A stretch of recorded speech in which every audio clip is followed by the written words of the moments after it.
right now. Okay. It says you're live. It Cool. says you're live. Okay. Yay. See on my end. Something's happening. Yeah, I think so. Am I'm I frozen? about to hear probably hear a ad on my end. Okay, yeah. And That. I'll mute. Okay. And there we go. Awesome. Yeah, we're live. What's All going right. on, everybody? Hi.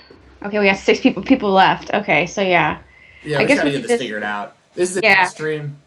For anyone watching, I'm Steven Jensen, Jessi Davin. Obviously, this is her channel. We're just gonna kick it and talk about some wrestling and see what's going on. Like I said, this is just a test stream to see how this goes. But let us know how you're doing in the chat. Let us know how you're feeling about.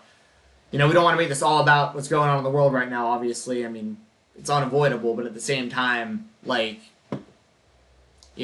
throw it out there. What's going on? Everyone's safe. Everyone doing all right. Obviously, we're missing out on a lot of wrestling, a lot of MMA if you're an MMA fan.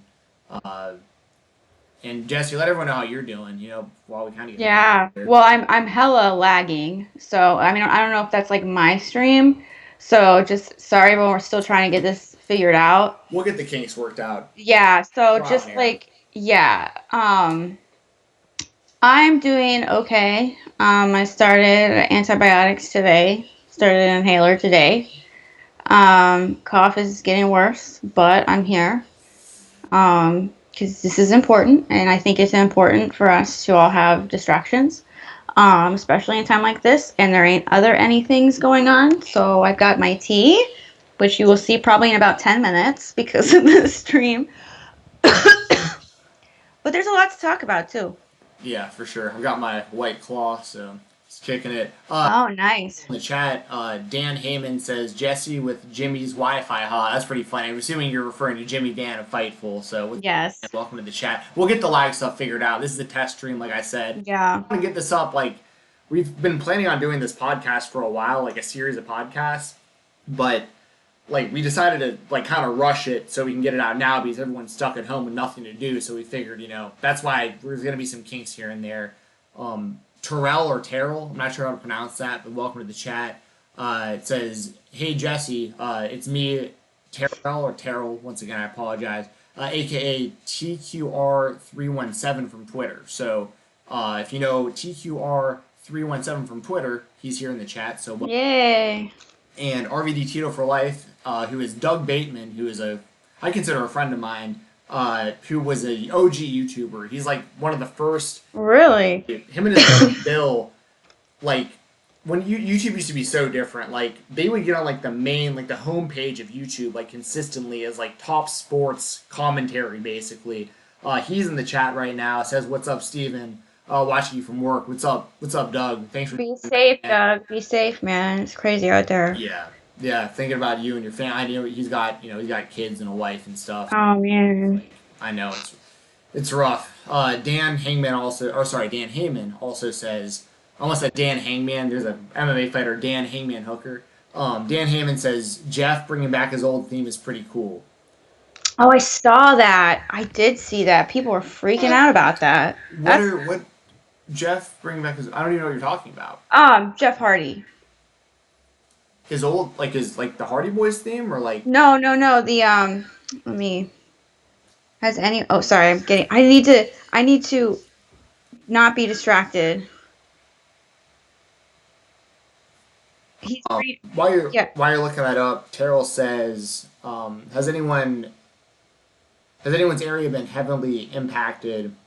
Here in NYC, only ghost area is Manhattan. Here in Brooklyn, people are out having fun. Sports, exercise, stay strong. That's interesting. Yeah, my town isn't a ghost. Yeah, no more words. That's the theme. No more words. Oh, and thank you, Dan, for throwing that in the chat for us. No more words. I gotta pull that up. I'd play It's a good song. Yeah. demonetized, so I don't want to do. Or could we get copyright claims? Definitely copyright claimed. Um, but yeah, as far as my area is concerned, I live in Sandy Springs, Georgia, which is basically a part of Atlanta. Atlanta is starting to get shut down. Sandy Springs hasn't been quite shut down yet, but it's trending towards that direction. But it's not a ghost town. I went and did some boxing earlier today. My brother owns a gym out here, and I went and did some boxing today. And when I was out and about, like there were quite a few people out. Like everyone seems to be pretty cautious. Like everyone's definitely like I see everyone sanitizing their hands. Some people are wearing masks. People are washing their hands constantly. I mean, I feel all right about it, but I also I don't deal. I'm not around the elderly like ever, and I really much of a you know what I mean. I have a few family, Yeah. but it's like I don't think I can really. I don't know the what's you know what I'm trying to say. Like, there's not a lot of people I think that are at risk around me, Yeah. aren't around my age that don't have like all these underlying issues. So the few people I've been around, I feel all right about. But if like my grandma was nearby, I would feel a lot different about it. Kind of, if that makes any sense, you know. Yeah, it makes total sense. Around me, I'm near where WrestleMania was supposed to be. Obviously, I am directly affected. Yeah. Um, so I have not actually been outside of my house since Tuesday. Tuesday, I think my appointment was Tuesday. So I haven't seen anything. I do know that everything is shut down. So I live in Florida. The beaches have shut down. My parents live right on the beach. Everything's closed. Malls are closed. Um, my husband just had to go to Walgreens to pick up my prescription, and they were making everybody stand on like little blue squares that were like 6 feet apart, to keep the social distancing. All the grocery stores have limited everything. There was no meat, barely any milk. He wanted to get like chocolate milk and regular milk, and he could only get one. What a Um, world we're living in now, where like that's a thing. it, Oh, it's how yeah. crazy is that? I mean, it's to me, and this is how I look at it as someone who suffers from anxiety and all sorts of mental issues. Um, I kind of look at it this way. There's really nothing that me worrying or me freaking out is going to do. What can I do now? Exactly. Right. I can try and stay alive, for one. I can do my part in embracing the social distancing. I'm quarantined myself. I don't want to get anyone else sick. And I can make the most of it. So I think that was a big part of me going, you know what, screw it, let's go live. Yeah, I don't feel good, but I'm not sitting around doing anything anyway. So why not try and, be a part of a community and be a part of something while we're all cooped up? So it sucks. It's scary. I kind of look at it and I'm just kind of like being in the moment a little bit, which can be scary, but it's like, wow, like we've never seen anything like this. But in this moment, am I okay? Yes. I'm alive. I'm okay. I'm safe. And I think that's how everyone, if you have anxiety, that's how I would recommend dealing with this. So that's my Zen TED Talk. Thank you for coming. um, so, yeah. So yeah, we're doing what we can. Luckily for me, when I don't want to sound the wrong way either. Like I'm very sympathetic. I have a lot of friends that are losing their jobs and stuff. Right? It's I mean this, I know. but like my as far as my own personal stuff goes, like it's business as usual. I mean, I work for MMA on Point, the YouTube channel. So I mean, I'm here editing videos and doing work. I mean, I work from home anyway, so it's one of these things where like nothing's really changed for me. So it's like pretty eye opening hearing everyone else like freaking out right now because their way of life is like totally different. And I'm kind of just sitting here like I mean, this is my home office where I do all my work. I mean, it's just like it's very strange from my perspective. But like once it gets to a point where we're all like forced to stay at home, like if that starts happening, where like you're not allowed to leave your house. That's where it's gonna get weird because for me, even though I work from home, I still like that's my escape from work is like to go outside and walk around and do some boxing and that kind of stuff. But let's get back to some of the stuff in the chat real quick because we got some. Yeah, I see some really good questions in there. But Yeah. I do want to say, like, anyone who's stressed and losing their job, my thoughts are with you. We're Yes. all in this together. You're not alone. That's not to invalidate what you're going through, but it's to bring a sense of unity to us and that we can all cry on each other's shoulders. So, or within 6 feet of each other. Right. So just know that I'm wishing everyone well. Absolutely. Absolutely. All right, so I'm going to start up with Terrell. we got a lot of stuff here to catch up on. Good stuff. Thank you all for joining the chat and continue to Yes. chat. By the way, we'll answer everybody's Yes. Thank questions. you. And if you happen to send a super chat, like we'll make sure that anything you say gets priority because by no means do you have to send a super chats. It's obviously very much appreciated if you did, but if you don't, but if you do, rather, we'll make sure to highlight your question and dig deep on whatever your question or statement is. Yeah, for sure. Terrell says, Jessi Davin, how are you? He says, how do you both feel about AEW Dynamite this past Wednesday? Woo! Feel the War Games should be delayed. From what it seems, they're doing War Games in an empty arena. You go ahead and start off with that, Jessi. How did you feel about Dynamite this week? And Um, do you think that they should do War Games in an empty arena? well, okay. I absolutely loved Dynamite. I was blown away, like from, and I don't think that it's tough for me because I at this point it's difficult to want to compare like WWE to AEW just because of the state of the damn world right now. Yeah, But sure. like, excuse me, watching like SmackDown on Friday and then Raw on Monday, like I did a video of me like reacting to just SmackDown because that was like the first show and it made me freaking cry. I was crying. I was like, this is the saddest thing I've ever seen. But I'm thankful and I'm grateful. Like anything I say, like just heads up, anything I say like criticism wise is not me being ungrateful. It's just me kind of giving my perspective and my perspective is not always right. So just PSA right there. But watching Dynamite, they did such a good job of like seriously embracing everything that they could in the circumstances given. I feel like, when you watch SmackDown, it was like hard camp, empty arena, wide shot, no seats. So sad. Like all you saw in every shot was like empty seats. But like AEW Dynamite, they did kind of like the tighter shots. They kind of did the I think they did the hard cam on the side with like the Titantron, the Contron, or whatever people are calling it now. Oh, I didn't really realize that, but yeah, Yeah, they definitely had some different angles for sure. they had some different angles. I loved having like the heels on one side of the audience and the faces on the other. I thought I that was love that as well. WWE is going to do fantastic. that. I guarantee you, the show going Are forward, there will they be people. though? I think so. I I think think it'd be dumb if they didn't. it would be super dumb if they didn't, but I wouldn't put it past them to say, well, we can't do that now because we don't want to be AEW. I don't know. I really don't give a crap either way. I think if they stole it, I wouldn't be mad. I think it makes the show better. I think it's a perfect way to kind of emphasize storylines. Sorry if I like take a deep breath in the middle of all this stuff.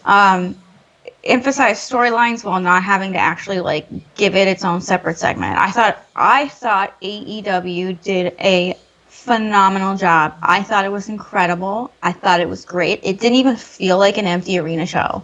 Like it was so good. I loved it. I was happy afterwards. I wasn't depressed. I was depressed after Raw. I was depressed after SmackDown. I don't know, man. It was just sad. Yeah. I mean, I thought both shows, or I shouldn't say both shows, because I didn't watch NXT, but because I know it was going to be like a clip show or Yeah. this week. But They spent like an hour on Tommaso Ciampa and Johnny Gargano. is that what they Yeah. basically? Um, and I love NXT. I think it's a great company. I think it's a great show. But yeah, I just didn't have any interest this week with knowing that's what they were doing. And I thought AEW was fantastic. Like their show was great. They treated it like it was any other show and didn't. I mean, obviously it sucks that we didn't get the crowd pops for Matt Hardy and Brody Lee and that kind of stuff. But at the end of the day, I think 10, 20 years from now, when people look back on this show, especially if AEW is still around and they're successful, as I hope that they will be, I think a lot of people will look back on this particular show and be like, this was a really special show that they put together. Like, no fans, but it continued to they culminated storylines. Or I shouldn't say culminate, but like their storylines are really brewing and getting to like this really great Yes. with Blood and Guts and with the Exalted One being revealed and all the stuff that they're doing. So rather than like taking a step back and trying to figure things out, they're just going for it and creating even more buzz in pro wrestling when there's really no buzz for any sports because there are no other God. sports right now. I mean, I think what AEW did was brilliant. Yeah, and I love how you called it like special. Like I felt like watching SmackDown and Raw. I was like, this is like historic. Like it was like this is it didn't it felt historic more than special, I guess. It like didn't it just felt like I don't know, it just felt like they were being held at like, you know, being held prisoner and forced to do it. But AEW kind of went like, yeah, we're gonna make the most of this like gimmick. We're gonna turn this empty crowd into a gimmick and made it special, like a special edition. It didn't feel like a we have to do this kind of thing. And as I'm still grateful, don't get me wrong. I mean, it did definitely show you how much of a well-oiled machine WWE is to crank out that show like that. Even with the showing the pay-per-view matches, which I had no problem with personally. That's just Yeah. yeah. Right underneath that, speaking of like the idea of no fans, empty arena, that kind of stuff. RVD Tito for life, Doug. He says, I don't want to see blood and guts in an empty arena. Keep these shows going, but please save blood and guts for when fans are allowed back on the shows or back to the shows.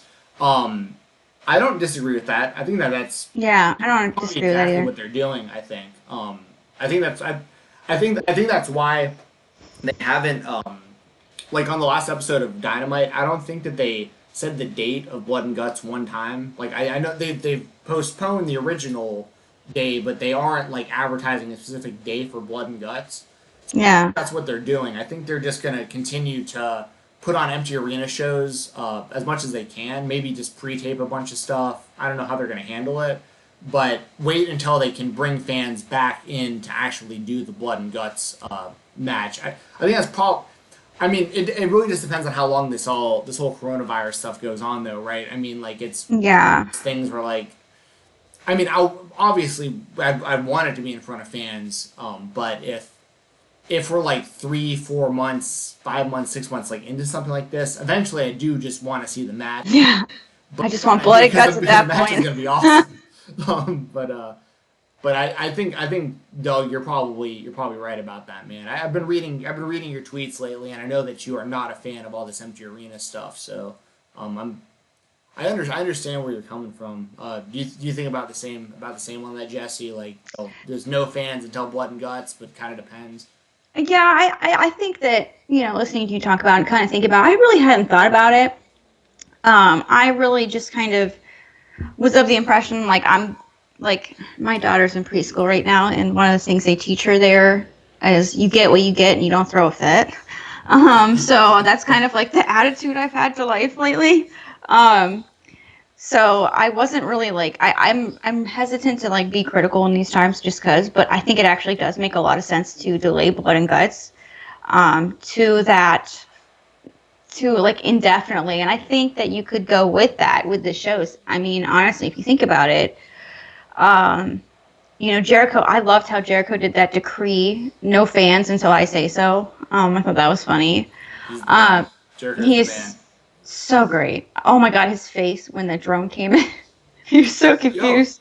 yeah, he's Oh, so good. I know there's people that have kind of soured on him in recent years because like they think he's kind of being like a parody of himself, and I see what they're saying, but like in my mind, like honest, I think Jericho's the goat. Like honestly, that's he's so good. ever. Like He's the for good. He someone, is the yeah, he's goat. the man. He's the man.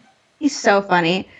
I think that they could really run with that. I think you could even have like Jericho like constantly postponing it, like kind of make it a shtick. Like no fans. Well, I'm not going to do blood and guts because I need to have things my way, or even something like that. I think you could kind of hold it off, and I think in these uncertain times, I think people would be understanding of that. And I Yeah, think like how much. Think about it. How much of a spectacle would that be when all this is, to quote Shaun of the Dead, when all this blows over? Um, like how big that show would be and how special it would be, and to make that the show. Because, but honestly, at this point, it's looking like Double or Nothing's going to be canceled. It's looking like it's going to be a while. So it's just we're in such a limbo right now with everything. I think you postpone it until, you know, indefinitely, and then if this keeps going for however long, then you say, all right, we got to do this. We got to get this. We can't. extend these storylines anymore. You know, Right. I think AEW is super creative, and I think that they kind of listen to their talent a lot and their input. I mean, I don't know. I don't work there. I don't. Contrary to popular belief, I do not work there. I don't get paid. I don't know any of them personally. You got their hoodie though. I got their. Oh my god, I got their hoodie, don't I? Jesus Christ. That's probably why I got sick, right? Right. H is in the chat if you like Jessi's hoodies on her reaction video. Twitter. Yes, and thank you, Ryan Clear. Thank you for wishing me well. I'm trying my best to get better. I feel like in a daze. But I'm here. So yeah, I think Blood and Guts postponed indefinitely. Yeah. And you could even go like, you could, since they're not afraid to say the thing. You could even say like, due to the secretion of bodily fluids that may occur. It's because think about it, blood and guts. There's gonna be blood spewed everywhere. We're in an age of sanitation. True. Like, Really bad timing on that. Yeah. yeah, like I don't think this is the best time to be thrown around people with blood on them and stuff like that. I don't know how concentrated coronavirus is in your blood, if it is in your blood, but it doesn't sound very sanitary. And I think Yeah, I was watching an indie show. I was watching an indie show the other day, and it was like really recent. It was like one of those. It was a. It might have been Southern Underground Pro. I can't remember the company, but I remember there was a match where like someone spit in someone's face. I'm almost positive, like during the match, and I was like, oh during the coronavirus, like like probably not the best. I mean, I don't know if you can even spread it that way, but I yeah, would just take yes, side man. of caution. Like it's risky enough that you're going in somewhere and like touching other people and like wrestling, Yeah, like the sweat and like the potential blood and stuff. But then you like make the decision to spit on somebody. It's like, oh, that's completely avoidable, you know? yeah. I think ugh, we don't need that right now. Just let them know how you feel. Yeah, Just use your Sammy words. Callahan, just don't do it anymore because you know Well, he did the fire thing, it's so right? bad. You just did the fire thing, right? Would that Sammy have Callahan. like? Yeah, I think so.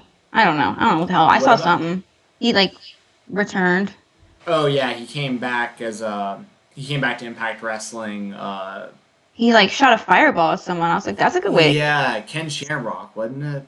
I should Yeah. do this considering I cover Impact Wrestling every weekend for the Fightful Select weekend, Oh no. and Calling you that's how out. little I care about the company currently. I just kind of like half watch it and like read the results, but then I'm Yeah.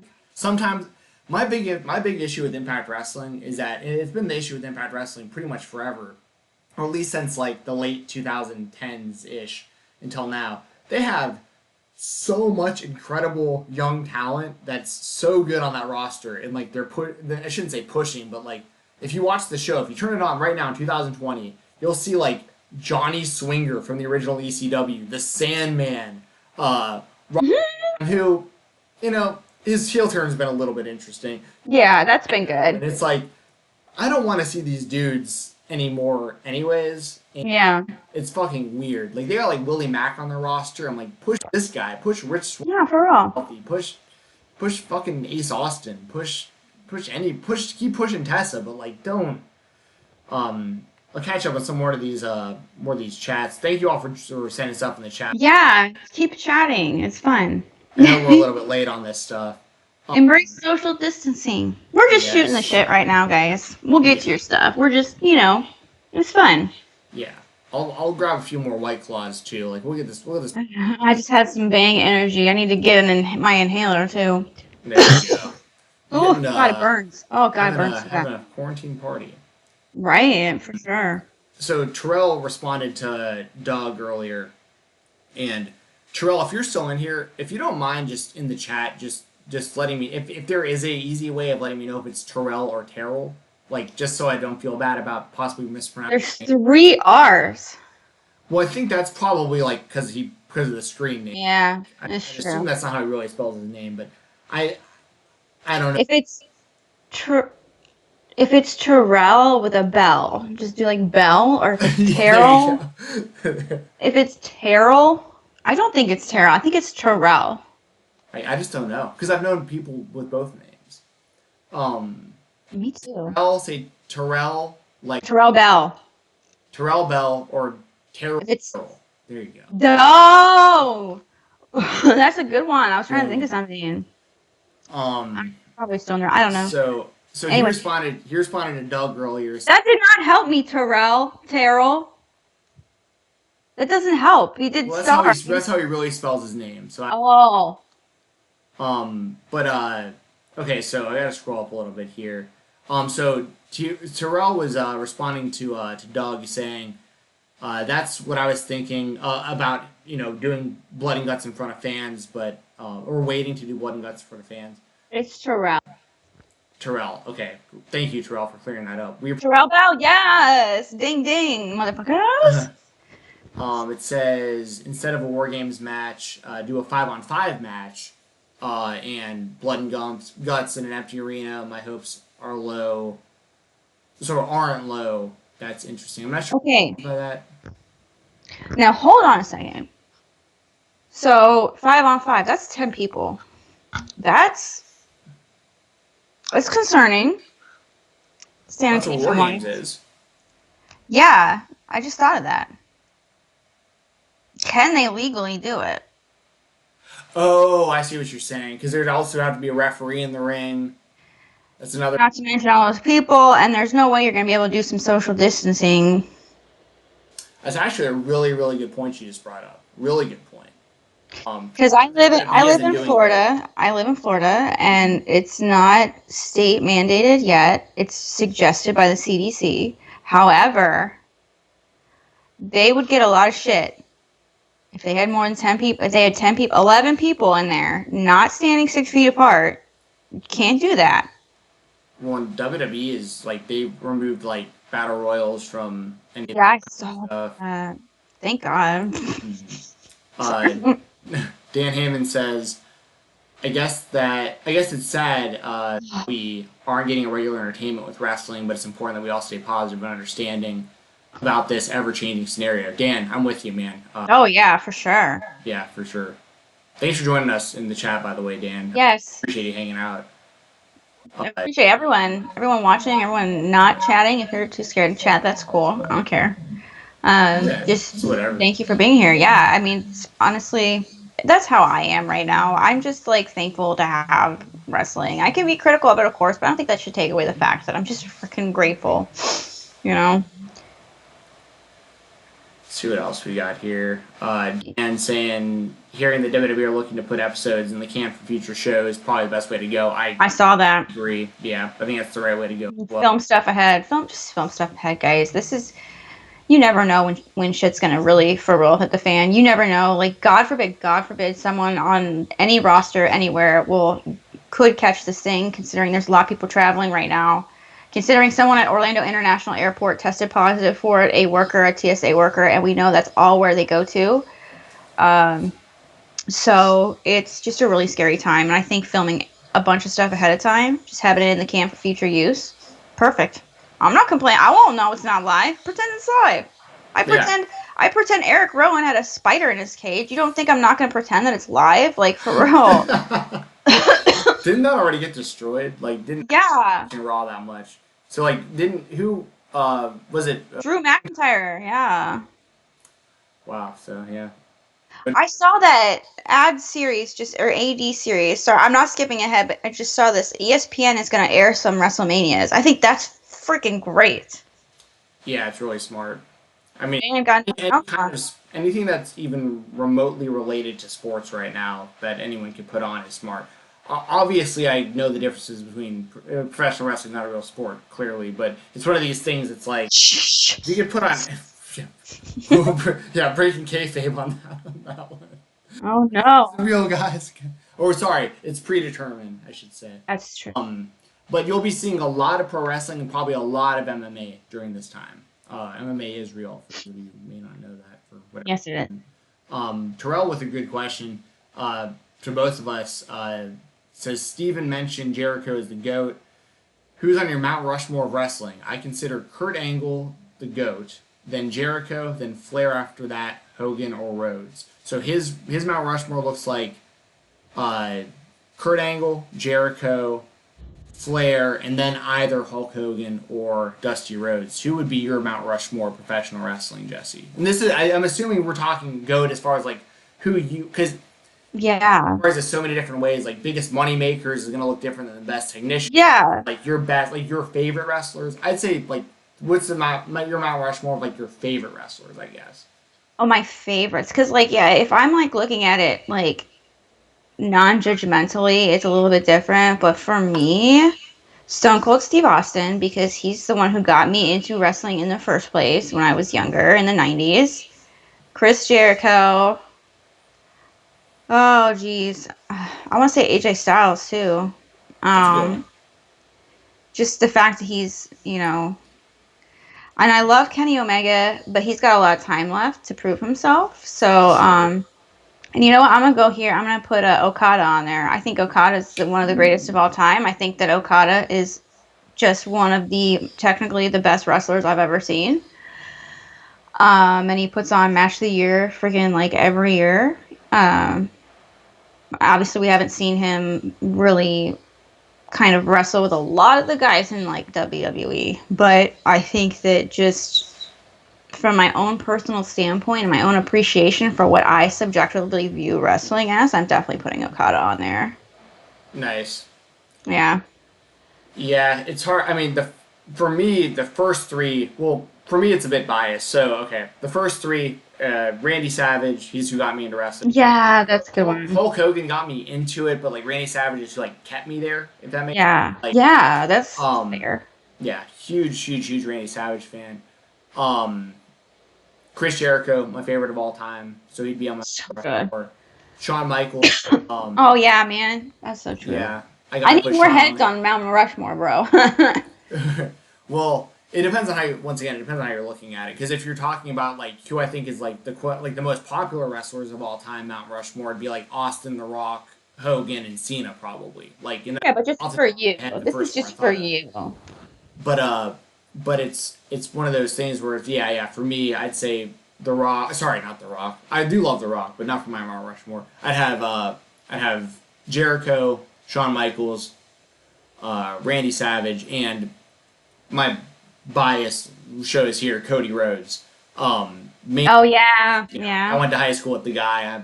I mean, I've been following his career literally since high school through OVW, through WWE, through to now AEW. Like if it's me, I'm incredibly biased when it comes to that. But it's also something where I mean, I it's hard to call him a goat at this point. But the fact that he is a part of the start of AEW and where he is in his career, he could potentially be in this conversation in a handful of years if he continues on the trajectory he's on right now. But as of right now, it is a bit of a homer pick. So Yeah. Mount Rushmore. You know what? Honestly, here's what I'll tell you about Cody Rhodes. I will confess this. And this is why I think he is probably one of the greatest. Excuse me, while my esophagus burns. Um, when AEW started, I was not a fan of Cody Rhodes. I'm gonna put that out there right now. I just didn't like the way he carried himself. I thought, like, I didn't really realize that it was kind of just him being passionate. I was just kind of like, man, whatever. Then that match he had with his brother at Double or Nothing changed my mind completely. I've never had an experience where I went from just being like, you're annoying, whatever, to absolutely loving. Like in one match, he was able to tell me who he was, why he's worthy of it, how passionate he is, how seriously he takes this, and just like it was like a light bulb went off in my head. And ever since then I have loved him and appreciated him and saw who he like truly was. And it sounds stupid, but it's so true. It's like I feel terrible for ever doubting him. I feel terrible for ever disliking him. Like I'm so sorry. But it's understandable too because like the way he was used in the WWE, you really wouldn't know these things because he was booked so poorly for most of his run that like Oh man. I mean, Yeah. it's not like he had a chance to show the world like what he could really do the way that he is now either. I I think liked his New Japan run too, but he was a heel, so his New Japan run was great. I mean, his whole indie run was great. Like him, yeah. company, and then I mean, he deserves a lot of the credit for revitalizing the indie scene. I mean, Oh yeah. a lot of people deserve the credit, but Cody being a former WWE name, and I mean that really helped draw a lot of the crowds for to most. I mean, I shouldn't say most, but a lot of that AEW roster was cultivated during times where Cody was working independents and like seeing guys like MJF for the first time, or these guys that you're seeing getting signed. He saw them for the first time on indie shows, traveling the world. Um, maybe I'll show that poster. I showed you the poster, not. Yeah, I love that poster. Maybe I'll show So that on cool. here to everybody. If you want to see what Cody looked like in high school, I have a wrestling team poster. If you guys want to see that, let me know in the chat. I'll take it off my wall and show it to you guys. It's cool. It's funny. It's so cool. So So suave. it's from like 2005, probably 2004. 2004. Yeah. That's from. Yeah, yeah, crazy. Um, we had some other good questions or some other good statements. So Doug said, in my opinion, Jericho GOAT discussion will grow stronger when he finally retires. I think Jericho has grown throughout his career from cruiserweight to main eventer. 100% agree. And I think that where my case for Jericho being the GOAT really, where I really come from with this, aside from the fact that I'm a giant mark for the guy, I mean, I'll picture on like every platform is me wearing a Monday night WCW Monday Night Jericho T-shirt. I mean, I love the guy, but where I think he puts him over guys like Shawn Michaels, even for instance, is that he had this career, like Doug said, in WCW he was a cruiserweight, and although he wasn't pushed to like the main event level, his matches were fantastic. Like he had a great run in WCW, but he was always underutilized. Same with the ECW, used him pretty well, but he wasn't there for very long. Yeah. And then you look at his WWE career, multiple-time WWE champion, world champion. I think he still has the record for most Intercontinental title reigns. So unless The Miz recently got it, I know he was close. So he has all these records. WWE constantly reinvented himself, all these different gimmicks. Oh my God, he got the word Over. "it" over. He got a list over, like Yeah. just like in his final, like last lap there. My Yeah. God, what a run! Gets everything over. Works well with young talent. Can still go. So good, so And good. then after all that, he left, and he was able to produce high quality matches in New Japan against guys like Kenny Omega, Naito, Tanahashi. It was Yeah. You just wrestled Tanahashi. That's right. So there's like this catalog of these incredible matches and stories that he's brought to New Japan, and now what he's doing in AEW, where so it's like across the board, consistently good, consistently changing, consistently having solid matches against a variety of talent. He'll put people over. He wins when it makes sense. He'll put people over when it makes sense, and he did it in all these different companies. Whereas you look at a career like Shawn Michaels, you can really only look at his WWE run. Yeah. WWE run was incredible. The run that he had in the 80s through the late 90s, and then when he came back in the early 2000s, incredible career. Probably the best in-ring performer I've ever seen in my life. Oh yeah. For the time, things have changed now because now you got guys like Will Ospreay and stuff out there, like, mind blown. But for the time, he was like the Michael Jordan of wrestling. Like he came in, he totally changed the game. The smaller guys could have main event careers. So, but then you look at Jericho, and it's like he did all that kind of stuff, but everywhere over the span of from like '96 or whenever he debuted till now. Nobody else has done something like that. And on top of that, he's a legitimate rock star. I mean, say what you will about Fox. For sure. I mean, this guy, like, he's just been very smart about how he's positioned his career, and he's just an overall entertainer. And I love that he's the first ever AEW champion. Yeah, it was deserved. So that's where my line of thinking comes, the Jericho GOAT conversation. But I'm with Doug too. I think that when he retires, people will really. It's similar to like John Cena right now. People who hated John Cena for like miss him like hell. Oh my God! Now bro. everyone's like, "Oh no! Like we didn't realize how good we had it with John." Yes. Because now look at what we have. Don't know what you got till it's gone. Yeah.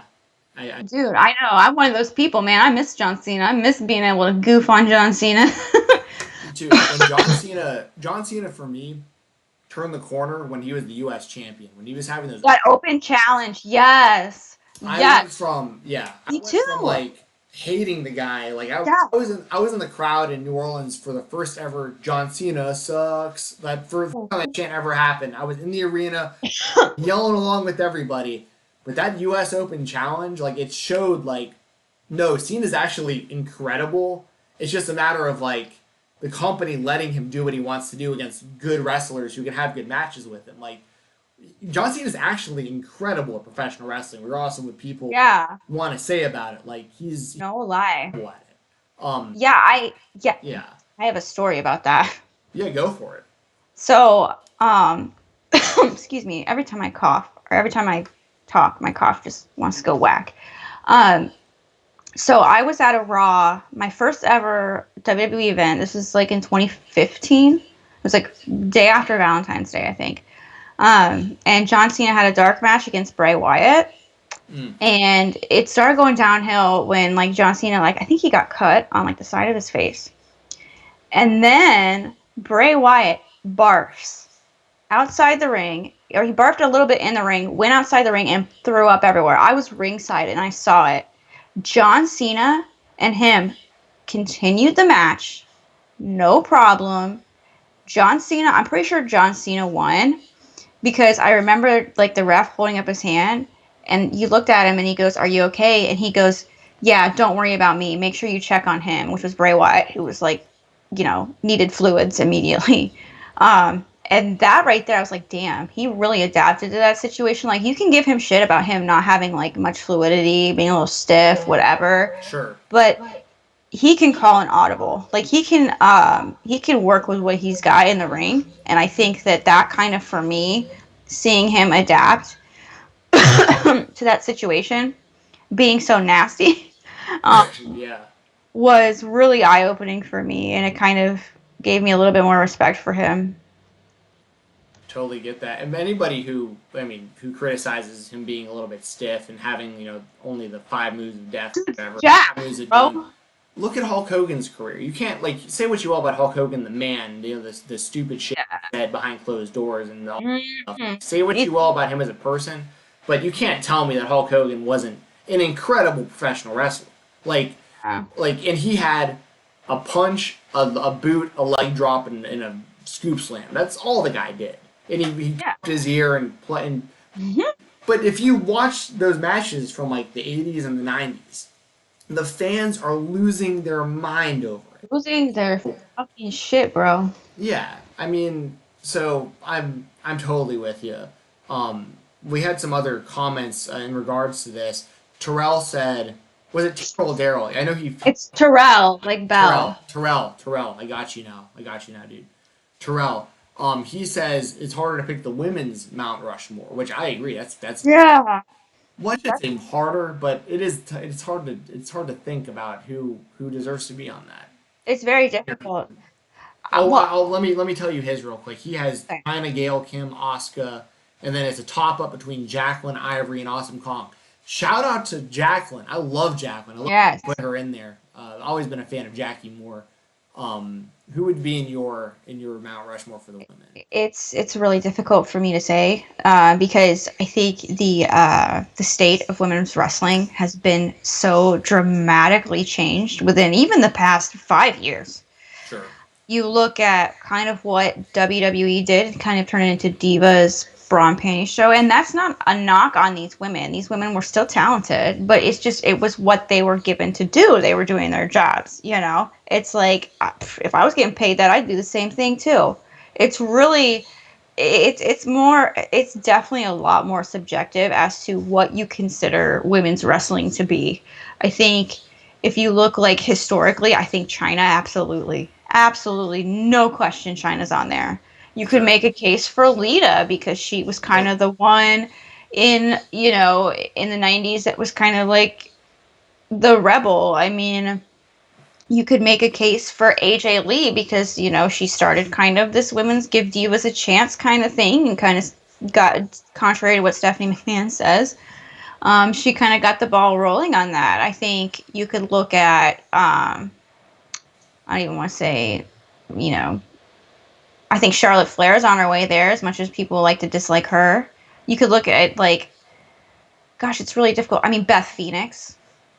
I I think, guess I'm not a huge Beth fan personally. I think yeah, she's I think incredibly just the way overrated. that she's kind of, I'm not a big fan of her either, but I think the way that she's kind of gone from like commentary to wrestling to like, and she's come back and just kind of the way that she's kind of adapted to her role, it kind of, it's almost like I'm trying to think back and who is like, who has kind of transcended each era and adapted to what it gave them and did it Sure. best. Cause yeah, Beth was kind of like a powerhouse wrestler when like it was Yeah, divas but her. Like yeah, so yeah, it's hard to it is hard to kind of pinpoint that because like I'm with you. I think China has to be on there no matter what. Like China yeah. is she's yeah Yeah, I pop mean, culture. Everyone knew China. yeah, oh my God, everyone knew China for many different reasons, and I think, it's such a shame, what happened, but I think that she was such a force to be reckoned with, and kind of gave women that kind of power. Like, okay, okay, I see you. I mean, she was, wasn't she intercontinental champion? Yeah. Yeah, I'm sure. Yeah, Hmm. like, I think that's zero question. I'm trying to think who else would I definitely put on there. You didn't mention Trish, and obviously she'd be in the conversation Yes. for sure. Yes. Oh my gosh, yes. Absolutely. I think definitely her up there. She's so pretty too. um Yeah, I think Trish and Lita, like you had, like they'd have, like I think, me, China, Trish and Lita, you automatically have to put on there, no matter what. yeah. Like those three, and then like the fourth one would be like that. That'd be for me the really tough one to try to figure out. Yeah. I mean, I'm trying to think right now as to who. I mean, Becky Lynch is kind of up there, isn't she, though? I mean, Yeah, especially as far as popularity goes, for sure. as far as Like, kind of it's paving the way to a main event of WrestleMania. I mean, she was like really, I've never seen someone so over like her as a female. yeah, Um, in that moment. I think it's really, like I said, we're in such a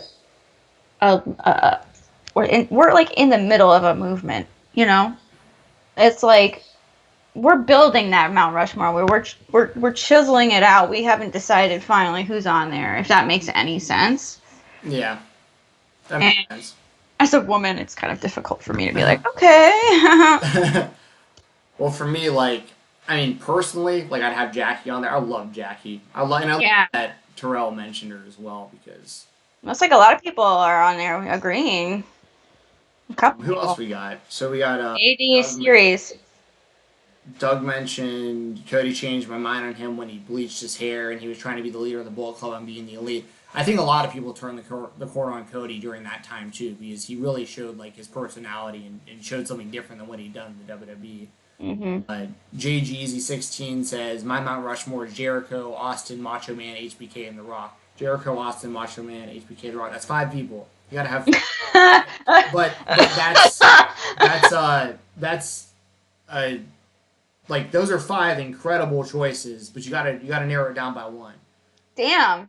Damn, Steven, you just laying down the law here. Lord. Well, if it's a Mount Rush, well because if I mean, Okay, Professor. I would have. I mean, I'm just saying, I would have put a lot more people on mine too if I had the option. It's got 10. But it's not a big deal. Those are your five favorite wrestlers. Those are five incredible choices. I'm messing Favorite with wrestlers. you. Um, what else we got? It says 1001 of clips says I think a lot of people need to chill on the criticism of AEW signing and pushing guys up there in age. Their job is to get AEW in a safe place for the youngsters to take over. I completely agree. He mentions Brody Lee, Jericho, Daniels, Dustin, Hardy, all guys with a few years left. Tully, Arn, Roberts, there to give the youngsters a good run. I couldn't agree more. I think that's exactly why the veterans are there, Yeah. and they're veterans who can still go in the ring. That's a big key to this. Boom. When you mentioned can still wrestle at a high level, which there's a difference between being able to do what Brody Lee, Jericho, Daniels, Dustin, Matt Hardy, anyone else you're mentioning here. All those people are fantastic. If you were to throw in like a like what Impact does. Like if you put like Johnny Swinger in AEW, I'd be like, what are you doing? This doesn't make any sense. Yeah. Go ahead and I need to grab my my charger for this extra laptop real quick. Okay. I'll give my opinion. Well, I got a question. Okay. You can do that, or if you want to answer, We Are Pro Wrestling asked what your Mount Rushmore for tag teams would be, which would be an Ooh. interesting one. So if you want to go ahead and start on that, I'm gonna grab my charger real quick. Ooh, that's tough for me. That's really tough for me. Tag teams. Ooh. Like, what are we considering a tag team here? Or factions tag teams? Like, but I think, Um, yeah, yeah, anybody. I mean, if it's three people that like the Freebirds are a tag team, but they're yeah. the New Day, you know. Yeah, well, I think I love the New Day. I think the New Day should be up there just because of how historical they were. Gosh, hmm. Oh man, it's too marky of me to put the Young Bucks up there, ain't it? Not Um, really. They're. I think they're the best tag team right now. yeah, they are. Oh, sorry, this is my opinion. Um, Back in ooh, 2 seconds. Lucha Bros. Ooh, yeah, the Dudleys, definitely the Dudleys. The Hardy Boy. Okay, Hardy Boys for sure. Cemented. Um, ooh, mm, woo. Um, I can't. You were saying the Dudleys, the Hardys. This I'm just looking. So Oh, 2 to 3. Okay. What about DX? What about D Generation X? Are we counting who? them? Shawn and Triple H. Yeah. I mean, You that's could. They held the tag team titles, even though the tag team of that group was usually Road Dogg and Billy Gunn. When it was like, yeah. and But Triple I H and still, Shawn didn't really tag team until like 2006 yeah, or whatever. yeah. I think that just because they were so, I don't know. I think that they're kind of in there. I think it's Freebirds, so I mean, kind of, sort of. Uh, who else? Gel or Jahel 316. Don't know how to say that, but welcome to the chat. He says LOD. That's always going to be on. Yeah, yeah. Um, yeah, that's one for me. Uh,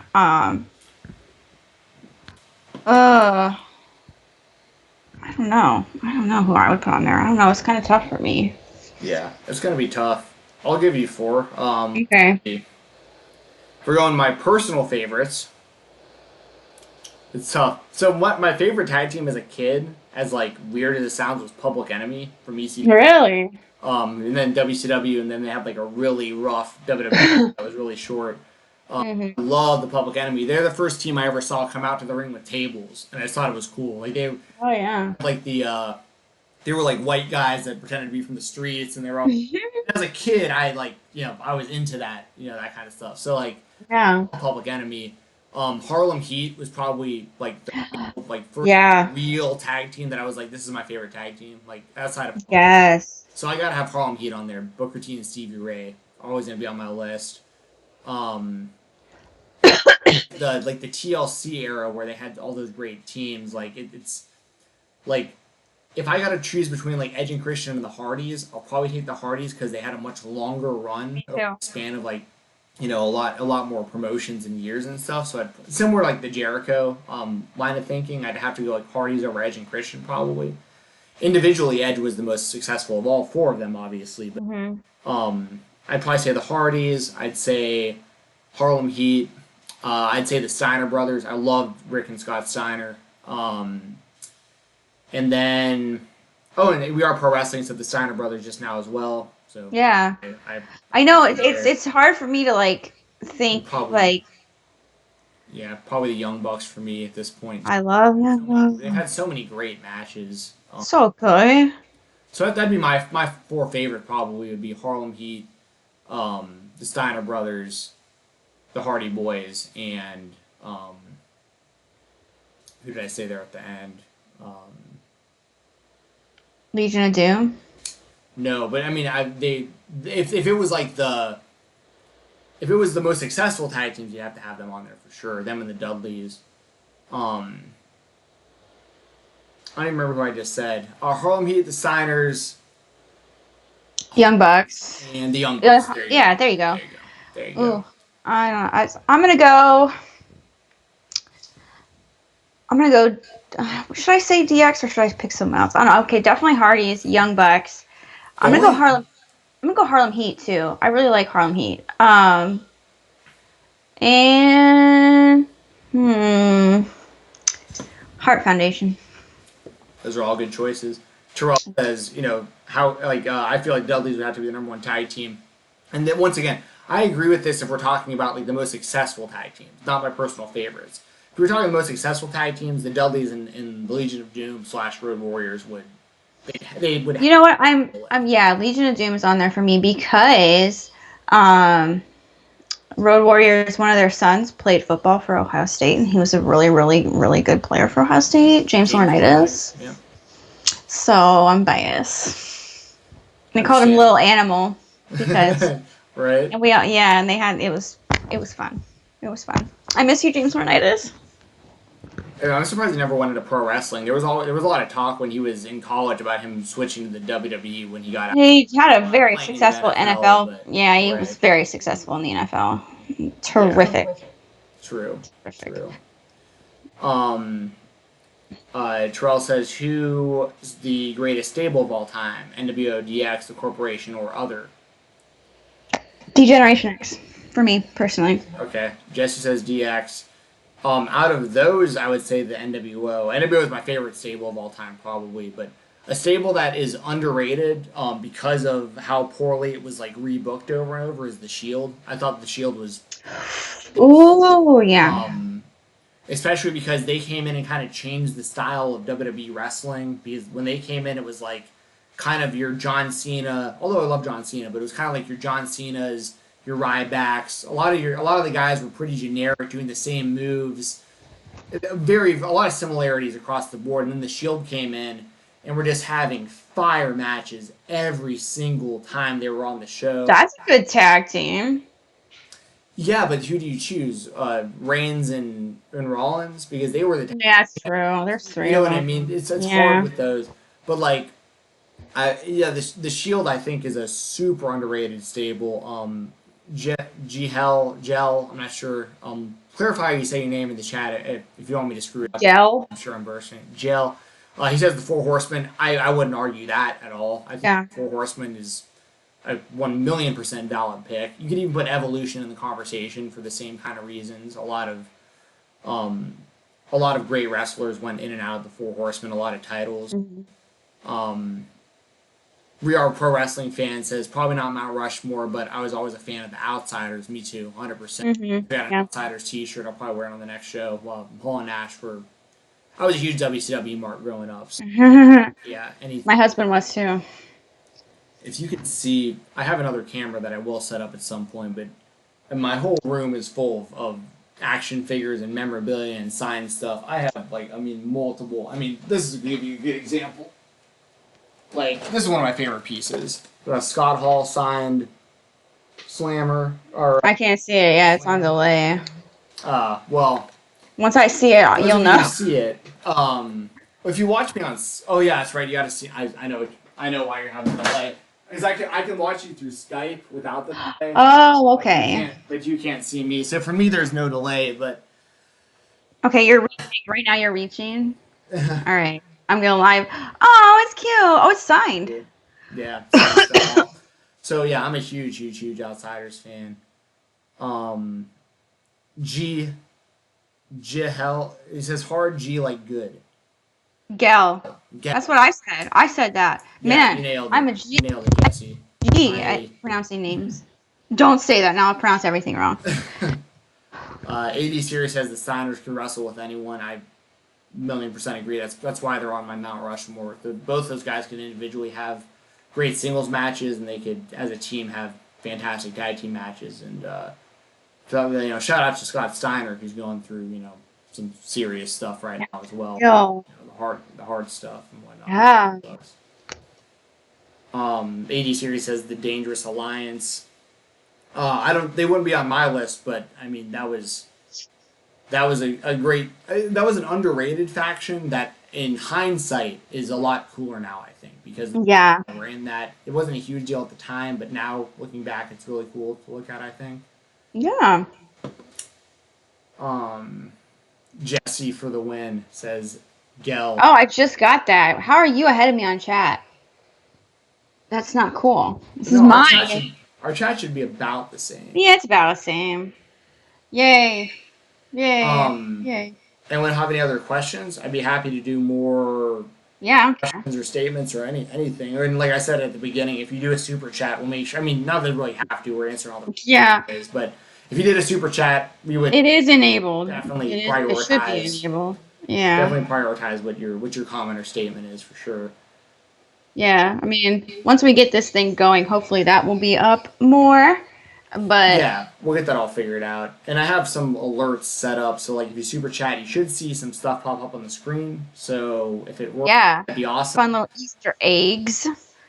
Yeah, we got some Easter eggs in here. There's actually Yeah. I'll get the donation set up too at some point where you can donate through PayPal because they have more options for that too. And I've already got Oh. Easter eggs on that set up where like if you donate certain amounts, certain different, you'd have to really think about it. But like for instance, like if you donated $4.20, Rob Van Dam's gonna pop up on the screen. You know what I mean? Oh, yeah. Like that kind of stuff. But there's gonna be other ones too, other Easter eggs. Like think about like how many days certain title reigns went.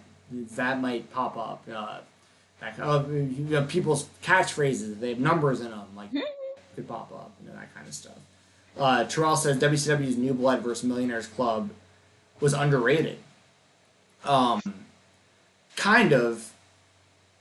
I mean, it wasn't. It wasn't because the company went under during the storyline. So like, That's unfortunate. That's if probably you why it's could, underrated.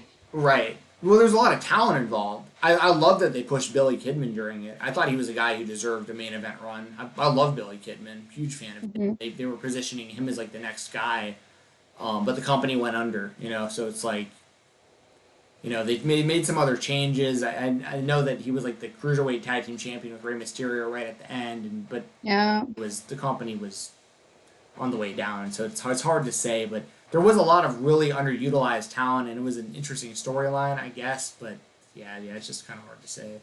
Hmm. Um, Gel says best manager. For me, it's Paul Heyman. What about you? Yeah, Paul Heyman. No doubt. Paul Heyman can make anyone look like $1,000,000. He can make a can of soup look like $1,000,000. Yeah, completely agree. Yeah. Obviously, other people can be in that conversation. There's a lot of good managers, but for me, Paul Heyman is the GOAT. He's the funnest to me. Yeah. Well, he's been around wrestling since he was like a teenager. He's EC Dub. Well, I mean, even before that, I mean, he was like he's like one of those like original hustlers where he was like going to shows as a kid and like taking pictures of wrestlers and then like selling the autographed pictures to people and like getting them into the match. Such a G. Oh, yeah, Such a businessman from the yeah. get-go. Yeah, he's the He probably sold his umbilical cord the moment it got snipped, man. Like, Terrell says, this I can share. On an episode of Impact, Rosemary revealed she hasn't given up on trying to bring back the bunny. So I was going through Allie, yeah. the episode where Allie died, Rosemary fought. Fought against Luchasaurus in a match. Allie died and resurrected in ECW, which is where Luchasaurus is. AEW. First AEW storyline, hiding in plain sight, question mark. Ooh, that is really, that's something I didn't think about. I don't know if, I mean, I think it's good to always kind of, especially if like a wrestler is uncertain about kind of where their future is and what it's going. And I know AEW is pretty lax on their contract statuses and stuff. Like they're letting people wrestle other places. I doubt they'll let them wrestle in Impact, but I think it's always good. Especially if you like end your run on a company with good terms. Yeah. To leave something open like that. And I think that was, kind of a good idea. Backup plan B. If it is an Impact versus AEW storyline, then you're onto something really early and you called it and you can take all the credit in the world. But I think No, go ahead. it's a way just to kind of be flexible and keep open ends. Well, I think we're going to see a lot of crossover in these promotions. Like my biggest reason for thinking we're going to see a lot of like crossover with AEW and possibly Impact and Ring of Honor and possibly NWA and this kind of stuff. I don't think Marty Scurll would have signed with Ring of Honor if there wasn't going to be For sure. a cross promotion because it makes no sense. Like if I understand the Ring of Honor gave Marty a lot of money. I get that, but do you really think that AEW wasn't also offering him a lot of money? You know what I mean? Like, Yeah, AEW has a lot of his money boys too. all work there. Yeah, I mean, Yeah. there's no way he wasn't getting big offers. So what I think is going on is these companies are working together, and we've already seen it a bit with AEW and New Japan, like with the Absolutely. Joe wrestling back and forth and stuff. It's like I, and that's my the big tell for me is Marty is like if they're so I'm totally fine with that. I hope that there is more crossover because I think it helps all the companies. Oh, absolutely. They're all going to prosper. And if you have these options, I think the biggest weakness in AEW is its women's division. And if you can get Tessa Blanchard, Yes. you can get Jordan Grace on your TV screen on AEW, I think that's you do it. Like if you can get Tessa Oh, for Jordan sure. Grace, those two are, in my opinion, they're game changers. Jordan Grace can do everything that Nyla Rose cannot do. That AEW I love her can do. so much. Jordan, Yes, yeah, I love her. I think she's great. And I think she's really like down to earth and cool, like IRL too. I've never met her, but she seems really cool. And she seems like as a woman, she seems relatable. Like, sure. and I really like her. I think it would be really great. I think you're totally right. I think they need to utilize that because not everything has to be like WWE and exclusive, you know? Right. I Yeah, mean, 100%. it's good for wrestling to kind of have people like on different shows and expose people who would never tune in otherwise to these shows, and maybe you can get a new viewer. Yeah.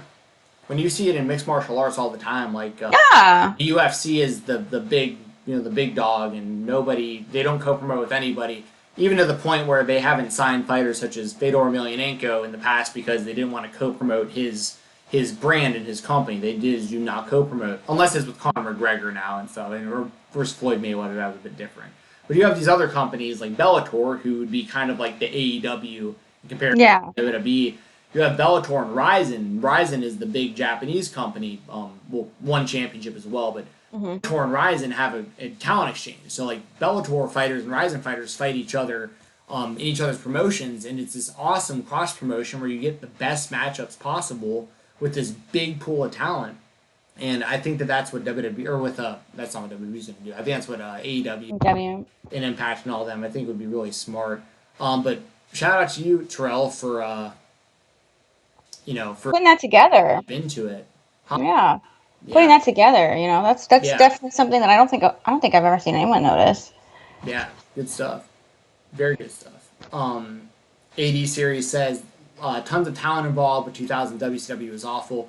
Yeah, I mean that's why the company went out of business, right? Like Yeah. it was hard to watch. Like I said, I was a WCW fan, and watching that sink ship was or watching that ship Ship sink. Jesus, ship sink. ship There. sink. Took me a minute. Damn, what the hell?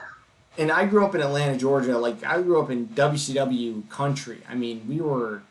Look at that. Cody went to my high school. It was not uncommon in high school to see the Steiner brothers, Diamond Dallas Page, and Sting at one of my wrestling tournaments. Like we were in the heart of WCW, and like oh, it sucked watching that go down in 2000. But that's part of Yeah. why I love AEW so much because I feel like it's kind of like it's almost like the new version of what WCW kind of failed at, and they got another shot. It almost feels like. Yeah, I think so. I know I've been listening to like some retro reviews on Figure Four Online, and they do it every week. They do a retro Nitro and they do a retro Raw. Just listening to them like suffer through. Yeah, it's that's, funny listening to that's those cool. guys. You guys are Yeah, great. it's so funny. They just crack me up. So What else we got? We Are Pro Wrestling says for greatest manager Bobby Heenan. yeah, Argue that. I mean, for me it's Paul Heyman, but I would never argue against. yeah, I would never disagree with that. Yeah, for sure. Um, Terrell says best managers: Paul Heyman, Paul Bearer, Here. Vince when he was managing The Rock, Jimmy Hart, Bobby Heenan. All good options. Yeah, Surprised he didn't put Jim Cornette in there. People can say what they want about his yeah. There's a comment about him on the lower. on the bottom. Oh, it Yeah. says Gel says Cornette. His job was to make people hate him or them, but I'm assuming he means the Midnight Express. I'd say he was successful. I would 100% agree. He's still Mm-hmm. um I like that Jim Cornette's out there saying the stuff he's. I mean, sometimes he goes a bit far, but I need to be on a meeting now. Okay, hold on a second. I gotta figure something out. I just need to okay. start pushing. Is this my information? Yeah, I don't know what this Chrome. is. I need Chrome. Let me see if I can mute you on here real quick. Oh, Just it's like, fine. I was supposed to be on a meeting 15 minutes ago and I can't get on it. I don't know what this. All right, don't know if you can hear Jessi at the moment or not, but I have her muted at the moment just so you don't hear the conversation you got going on. If you guys got stuff in the chat, I'll keep answering questions. But yeah, I think Jim Cornette was he was a great manager, and he says a lot of really controversial stuff in 2020. And I understand the National Wrestling Alliance not wanting to use him anymore. Totally understand it. But I don't always completely disagree with his views either. I think that there is a spot for him in pro wrestling. Oh, let me unmute Jessi real quick. But Sorry. it's one of those things with Cornette where like I understand why people dislike him, and like I said, there are a lot of things about him that I do not agree with, but there are certain things that I do agree with him on, and I think that unfortunately his really good ideas get lumped in with his somewhat homophobic and racist sometimes type of talk. So the good ideas kind of get lost in like all the other stuff. So just whatever it's worth. I do listen to his show pretty darn often. I do like hearing his perspective on professional wrestling. He has such a lifelong knowledge of it all. It's just not many people know wrestling as well as Jim Cornette does. So Is that who we're talking about? yeah, I just went on about him because that was the last Yeah. one I've seen in here. So Yeah. coolest wrestling room of all time. Like if you seen that Vice show, the wrestlers or Beyond the Dark Side of the Ring or whatever, he's got like a. Dude, that's such a good show. It's coming back. I know. Days. Really looking forward to I've it. always loved the director because he directed he was one of the directors in like VHS 2 and ABCs of Death, which are two like really niche horror films that I really love. And I didn't know that, and then I followed him, and then he was doing Dark Side of the Ring, which I was like, hell yeah. So yeah, but it's gonna be like about the Road Warriors too, and they've got a big one on a certain person, so I'm really interested in that. Are you talking about a certain somebody from Calgary, Alberta, Canada that passed away in Atlanta, Georgia, along with his family? Yes. Yeah.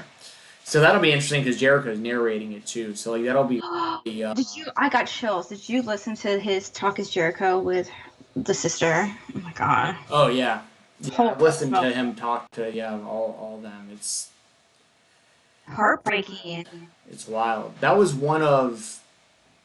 That was the most thrown off I've ever been in my life about almost anything. Was watching. I've had like people like my mother has passed away, my grandmother has passed away, like my aunt has passed away. Like I've dealt with a lot of really cruddy situations with losing people, and like, but a lot of that stuff was kind of like, they were all sick, and like I kind of saw it coming. With like someone like Chris Benoit, it was someone that I basically idolized as a hero from the time that I got into wrestling. I started watching wrestling consistently in like 1994, and he was like an up and coming guy then, and like I was such a big Chris Benoit fan, and then to see.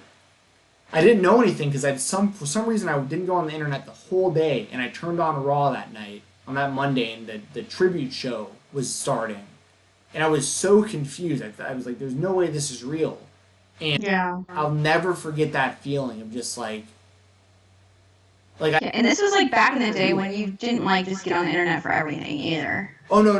Yeah. This was like during Yeah. that time. This is when like if Doug's still in the chat. This is when like YouTube was just starting. Just starting.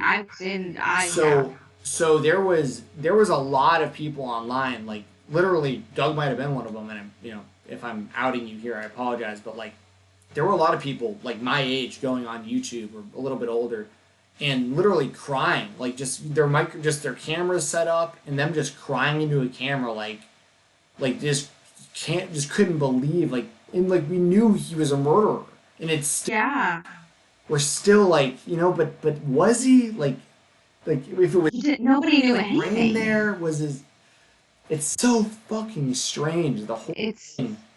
it's one of those things where it's like it's a perspective changer. It's really one of those moments in your life where you kind of just take a step back and kind of just look at like literally almost everybody you've idolized, talked to, your friends, your family. You go if this person I idolized could have done this, does that mean anyone else can? I mean, it really, like, people don't realize how much it could have affected, and did affect so many wrestling fans at the time, so many fans of his.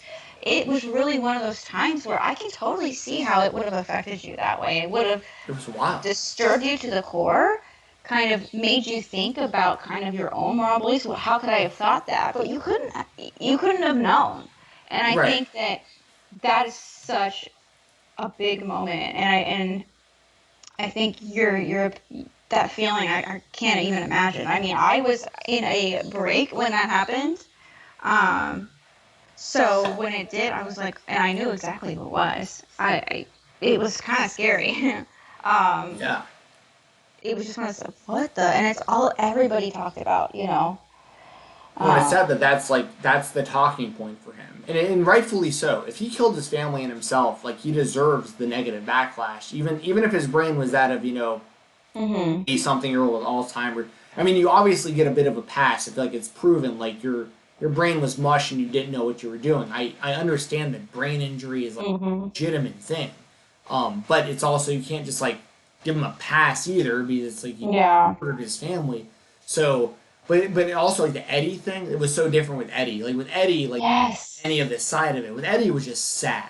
It was just, Yeah. this guy died so young. He was so talented. He was about to win the WWE title again. Like, Eddie Guerrero was the man. He's still one of the best in-ring performers I've ever seen in my life. Eddie Guerrero. Yeah. But, like, So good. you can kind of leave it at that, though. It's like, he ruled. He died way too early. It sucks. But with, like, Benoit, it's like all that, plus, like, the other side of all this uncertainty about, like, what really went on in, like, the last few days of his life and all that. And it's like... Yeah, I really hope that different. this, I really do hope that this documentary can kind of give some of us answers, especially give people like you answers, or maybe kind of help you cope with it in a way. I think that that's kind of why people get so upset and have a hard time dealing with things, is we all want to understand, we all want answers. When we don't get answers, it makes us angry and it makes us kind of confused. I mean, I can only speak for myself, but I'm anticipating this documentary, and I hope that it gives us some answers, and I hope for people like you that it affected so deeply that it gives you kind of a sense of like, not finality, because it's nothing that you can never put a No, it is. It would be a bit of a. It would be a bit of closure, though. Like, just Yes. like an actual reason, or like Yeah. real proof of, like, something. Like, Yeah. because obviously it affected me as a fan, but not nearly as much as it would affect someone like Chris Jericho or like Dean Malenko, like these people that, like, God, it's feeling rode up and down, traveled the world with this guy, and would tell you, and I've heard Jericho say it plenty of times, where he's like, if you lined up 1,000 wrestlers, and I said, who do I feel most comfortable leaving my kid with? I pointed Chris Benoit. So it's like, these people knew him on a deep level, and they're more mind blown than all of us. Yeah. Oh, the Gel says biggest heel turn ever. Oh my goodness. Kind of funny, but pretty fucked up. Yeah. I get the joke. I guess we're trying to lighten things up here. Oh my god, my cat is trying to get out of the room. Hold on a second. Alright. My cat is like gonna hit the party thing on the end of the door. Macy, you're free. While Jesse's doing that, I want to answer another question here. So, Terrell says Undertaker broke character on last week's episode of Raw. How do you both feel about this? Is he back at the ass gimmick, or is he himself as Mark Holloway? That's a good question. I don't think there's any real way of knowing. Oh, there's a cat. Everybody, so, like the video for the cats. I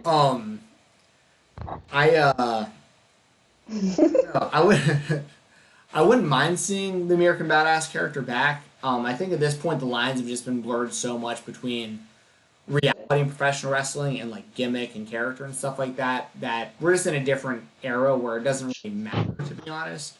If this was even 5-10 years ago and Undertaker was doing this kind of stuff and they were referring to him as Mark Holloway, we'd all be losing our minds because of how much he protected kayfabe throughout his career.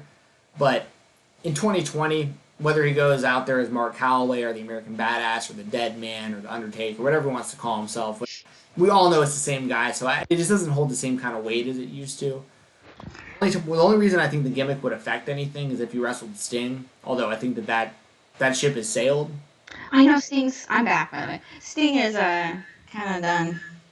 Yeah, well, yeah, but if that's like the one guy where like if for whatever reason they still did that match, I would want like the supernatural Undertaker and Sting because that's kind of the whole reason they would want the match to begin with. Mm-hmm. Have really similar characters in parallel companies, and you finally would have like that match. But outside of that, I don't care what the Undertaker's gimmick is. Do you have any thoughts on that? The question was what you thought about him coming out as like the American Badass, and then AJ referring to him as Mark instead of Undertaker. I mean, he just looked like he didn't have time for any of this shit. He just kind of, I don't know. I don't want to like hurt anyone's feelings, but I'm just kind of over the Undertaker. Like the nostalgia factor is cool, but like I don't know, man. It's like I worry every time he gets in the ring and to wrestle. I like worry, and like I know he's like surgically repaired and all that, but like I don't want him to lose his magic that he has. You know what I mean? And I feel like every time he gets in that ring to wrestle, I feel like he's gonna get closer, just being like, man, I don't know. I don't want. It's tough for me because I don't want to say anything that'll make anyone mad or anything. But I'm just kind of like. Say whatever you want. The Undertaker's. It's like whatever. The magic with Undertaker with me was lost when he. The streak. Well, the streak. I was there. Yeah. That I was. Dead You were. Inside. I was dead inside. Oh my god. I was like. I didn't cry because I knew Daniel Bryan was like Daniel Bryan's got to win the title now. Like. Yeah. We're all gonna. You can't do this to people. But yeah, no, The Undertaker does nothing for me in 2020. I don't care if he's on the show or not, to be fully honest. And I also saw Ryan Romano, or Romano, I should say. Sting versus Undertaker were to happen. It's about 10 years too late, in my opinion. Yeah, I totally agree. Yeah. The ship has definitely sailed. That ship has sailed for sure. But I could 1,000,000% see the WWE doing it in Saudi Arabia. Like, why wouldn't they? Shawn Michaels came out of retirement after 7 years to do a Saudi show. Yep. Take the bag. Don't take get the bag. started. Yeah, but that's what'll happen. It won't be at WrestleMania. It won't be at Survivor Series, which would make the most sense because they both debuted in WWE at Survivor Series. It won't be any of that. It'll be in Saudi Arabia in the middle of the day on like a Thursday afternoon in the States, and that'll be it. Mm-hmm. What else we got? Terrell says I burst out laughing when Undertaker flipped the table. That shit was funny. That shit was so fan funny. reaction. Oh yeah, I'm with you. Ryan Romano says Taker's magic was gone for me when he lost to Lesnar at WrestleMania 30. I would agree. We just went through that. Oh my god, you know what cracked me up though, speaking about the table flip, was the social distancing with AJ Styles being like his giant ass face on the fucking screen and Undertaker's like staring. That shit was so funny. I was laughing so hard. And for me, if it wasn't the WrestleMania 30 thing, it was WrestleMania 33 thing with Undertaker. I was there live at that one too. Me too. When he put his stuff, shit was lame. And it was like, okay, perfect ending. Bye. Again. Now, and the match sucked in my opinion. I thought the match with Roman Reigns was garbage. Shouldn't have been the main event, but the fact that it was the main event, you figured it was actually his last match, and then it wasn't. And then, for real. I was mad when he came back. I was like, I was there when he put all the shit in the ring. Yeah. I was You made me emotional like that for no reason. You made me mourn the loss of like a great character, and now he's just back. Like, yeah, he's back. Yeah, just back. Having matches. He had one good match recently. It was him and Roman versus. It was a tag team match at a pay-per-view. Can't remember. Maybe McIntyre, and I can't remember who they wrestled, but it was Undertaker and Roman Reigns had a tag team match on pay-per-view. Just let me know in the chat what it was. This was like a few months ago. No one remembers this match. It was a really good tag team match. It was right after him and Goldberg went out and just sucked ass in the ring. Like a few weeks later, he came back or something. and had this tag team match. Was that Hell in a Cell when we were all pissed off? I can't. No, I can't. No. Remember. I really can't remember what show it was on. Someone in the chat. It was like a fever dream. I know, right? Because the match was good. I was like, I didn't want to see it. I was like, The Undertaker's done. His match with Goldberg sucked. I remember this. It's over. And then he came back and had That's right. with Roman Reigns, and it was That's awesome. right. It was Shane and Drew. Shane and Drew. We are pro wrestling with the save. Taker, Yes. Shane and Drew. Because it was That match was old really ass good. men. I'll give them all the credit in the world for that one. Great match. Yeah. All right, so we also have some more stuff to catch up on here.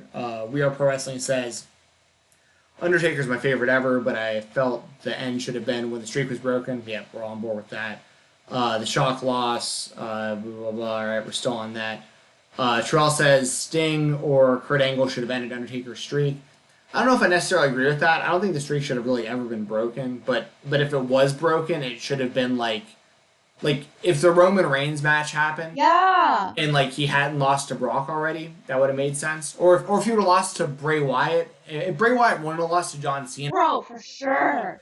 and then would have beat, yeah, that would have been the perfect scenario for me. Probably would be Bray Wyatt. Bray Wyatt beats Cena at WrestleMania 30, and then he beats Undertaker at WrestleMania 31, and then then all is well. So. And you're setting up for your future at the same time. But 80 Series says Sting Taker should have happened in 2001. I agree, and it almost did. I'm sure you know those stories about that. Sting was close to signing with the WWE and then pulled out last minute because he was afraid that the WWE was going to misuse him. 80 Series says I was there as well when he folded his gear. People in my section were crying. I was thinking it was his last match. That was all of us, man. I was just tired. I'm gonna go home. It was a long ass show out there in the sun. It was hot as hell. I thought it was gonna But rain. one of my favorite moments ever live was when the Hardy Boys. Hardy's. That was amazing. I actually peed a little bit because I was jumping up and down. I had to go to the bathroom after that. Incredible moment. Terrell says who should have won the dream match, Stone Cold or Goldberg, if they had a dream match. How do you both feel after defeating Goldberg and Saudi? I felt it should have been Goldberg defeating Undertaker.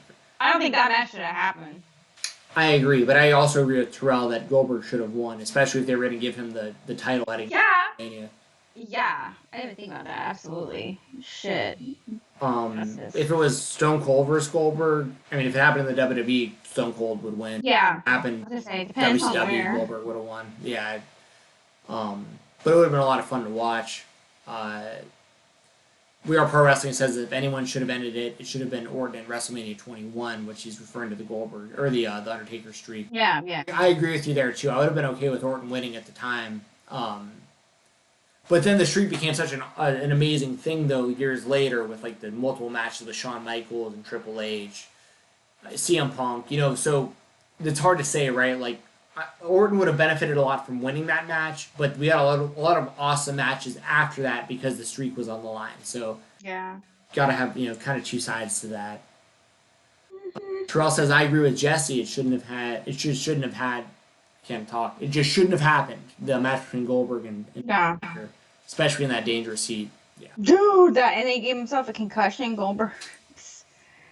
Yeah, Didn't right he? off the bat. Yeah. Oh my god. Goldberg is a touchy topic. He gives me bad vibes. Goldberg does. It's strange because I was such a big WCW fan, and he was like the guy. He was like the guy from Atlanta, who was he was like the hometown guy. Played for the Falcons. It's tough. It's tough with Goldberg because I don't want to see him in 2020 anymore. It's for the same reason I want to see Undertaker anymore. For the same reason I bash on Impact Wrestling for having all the old ECW wrestlers out there. And not only that, it's not just that they have old talent, it's that they're not putting over new talent. They're going over new talent. Yeah, right. Yeah. Like, Goldberg came back and squashed the Fiend. Like, it just Oh my god, don't even the shit out of him. So mad. Yeah, it was... So Seth Rollins can't finish him with 15 curb stomps. And he's like an active every week.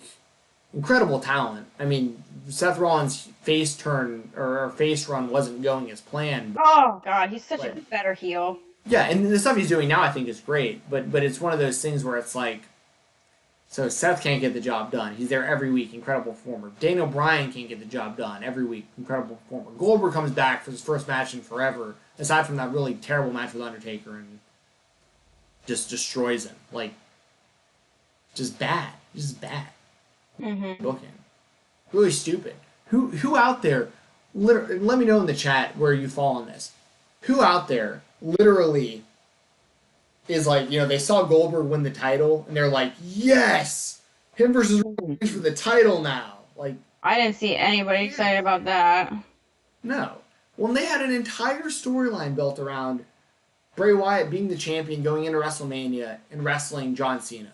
Yeah, what the hell happened? John Cena, well, they're going to wrestle each other at WrestleMania either way. Like, that's still going to happen, it looks That would have been so good with like the Ric Flair's record being on the line and exactly. stuff. Like, Exactly. You got built-in for... This is the most easy built-in storyline ever. It's right there in your lap. Bray Wyatt had his career crushed. He's been on a downward trajectory ever since John Cena beat him for the first time at WrestleMania 30. It was the first time Bray Wyatt got beat. He was completely unstoppable before then. Since then, his career went downhill. Now he's done the Fiend thing. He's back on top. He's got the title. He's destroying everybody. If you put the belt on him, it makes it look like, wow, John Cena's not going to be able to beat this guy. But if he does, he breaks Ric Flair's record. right? Talk about emotional investment. I guess hindsight's 2020. It's kind of okay that it didn't happen. It's like maybe they knew something we didn't about what was about to happen in the world. Yeah, right? Yeah. Fucking nuts. I don't know, crazy. Terrell says, this is a comment I left earlier. I'm sorry if I missed it. It says, the two-man power trip been Austin and The Rock instead of Austin and Triple H, how would that have affected both WWE and the Invasion? My God. Well, yeah, hindsight's 2020 on that, but Whoa. yeah, obviously would have looked a lot different because Triple H obviously got hurt, and that was the end of that storyline. Yeah. God, who knows? Jeez. Yeah, I mean, things would have looked much different. I don't know, it's just really hard to say because there's just no way of going back and really knowing, but it's unfortunate Triple H got hurt during that time because the two-man power trip was a really interesting storyline, and it really helped put over Benoit and Jericho at the same time. Yeah. And Jeff Hardy was one of the guys who benefited from that team as well when he went over Triple H. So it's just really hard to say. Yeah. He says Seth Rollins is amazing work in that ring, but I just can't get with the guy. Haha. I understand that too. Maybe not your cup of tea. If you're not a big fan of Seth Rollins, I suggest you check out his matches as Tyler Black as the Ring of Honor World Champion, especially his stuff against Davey Richards. Yeah. Checking that out, you'll probably become a big fan. Did you ever get to watch that stuff? Were you like watching Ring of Honor back in like the early 2000s? I wasn't watching it then, but I've definitely gone back and watched it because I don't know if I've like. For me, like, I love to, like, if I get invested in, like, a wrestler, I want to know their history. And I really like, that's one thing I love about Twitter is, like, sometimes you can find, like, little snippets of matches that you kind of, like, dream about and that you don't even, like, think actually exist, but they do. Like, what was it? Will Ospreay and Ricochet? I think, those matches Ring of were Honor? incredible. Wasn't it? They had, I think, New Japan is probably what you're talking Was it New Japan? I think somewhere I was like, that was one match I would love to see, and I got to see it. So I thought that was really great. But yeah, I definitely think like people give Seth Rollins like a lot of shit, and they all. I mean, well, the thing I think, I think part of it is WWE's kind of brainwashed all of us into thinking that he's a WWE guy, and he's really not. Like you go back and he's not someone that just kind of went to the performance center and started doing stuff. He did shit way before. I mean, Tyler Black. I mean, Colby Lopez. I mean, if we're gonna shoot here, but like his story doesn't start at WWE, and I think that's really important. I don't really see people shit on him as a wrestler, but no, not really. It's more the character, like the babyface turn is what really turned people off. And I don't think that was his fault at all. I just think it was really super freaking stale. I love him as a heel. He's such a good heel. And 80 series, yeah, that's what we're talking about. It was New Japan, yeah. New Japan at Best of Super Juniors was killed. That was it, yeah. Yeah, they had. I think they had 2 matches around that time within the probably 3 to 4 months of each other. They had 2 really, really, really good matches. Yeah. Both super choreographed, but I have no problem with that. They look. I don't either. It was incredible. I don't either. We got some other stuff here. Comic book guy, welcome to the chat. I think that's the first time I've seen you in here. Hi.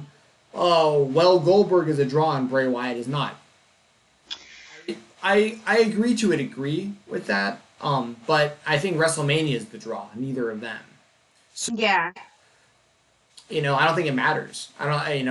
People are going to order WrestleMania who haven't been watching wrestling all year because it's WrestleMania. The hardcore fans are going to watch it because they're hardcore fans. They're going to watch either way.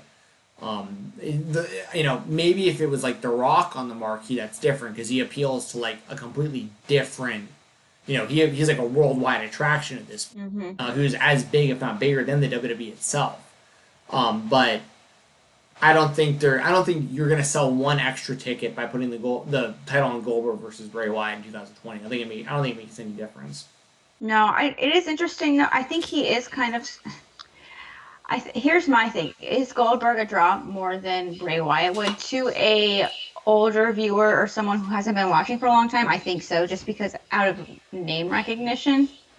Like my cousin who's older, he was texting me when Goldberg came back, and he was like, Goldberg, and I was like, you don't watch wrestling usually, so I thought that was interesting, and he was kind of asking me questions about like literally everything. Sure, that's a valid point. People who haven't been paying attention hear Goldberg won the title, and they're like, nostalgia kicks in, and like, Goldberg is back. Sure. Yeah, but here's the thing about those people: as soon as Goldberg's gone, they're gone too. So it's like, what's more important to you, WWE or whatever company, as a business? Do you want to satisfy your loyal fans, your hardcores, if you will, and your people who actually watch it, or do you really care that much about these casual viewers who are going to be gone just as quickly as they returned? So it's definitely, you can make an argument for either point. But like you said, I think it is really more WrestleMania is kind of the draw, not Goldberg. Right. Yeah, and you're right. I mean, that does happen when Goldberg comes back, or sometimes with Brock, and there's some people that kind of transcend. But yeah, I'm with you all the way on all that. Yeah. Terrell says Fiend putting lights out at WrestleMania. Wait, I must have missed something before that. Oh, it says, I didn't have a problem with Goldberg winning, but Bray had every right to not sell those spears. I'd be angry too, losing to a part-timer. WrestleMania should be Fiend versus Lesnar for the title. So title versus title. I mean, I wouldn't hate that. It would, if they built up Bray Wyatt correctly, him versus Lesnar could have been really good.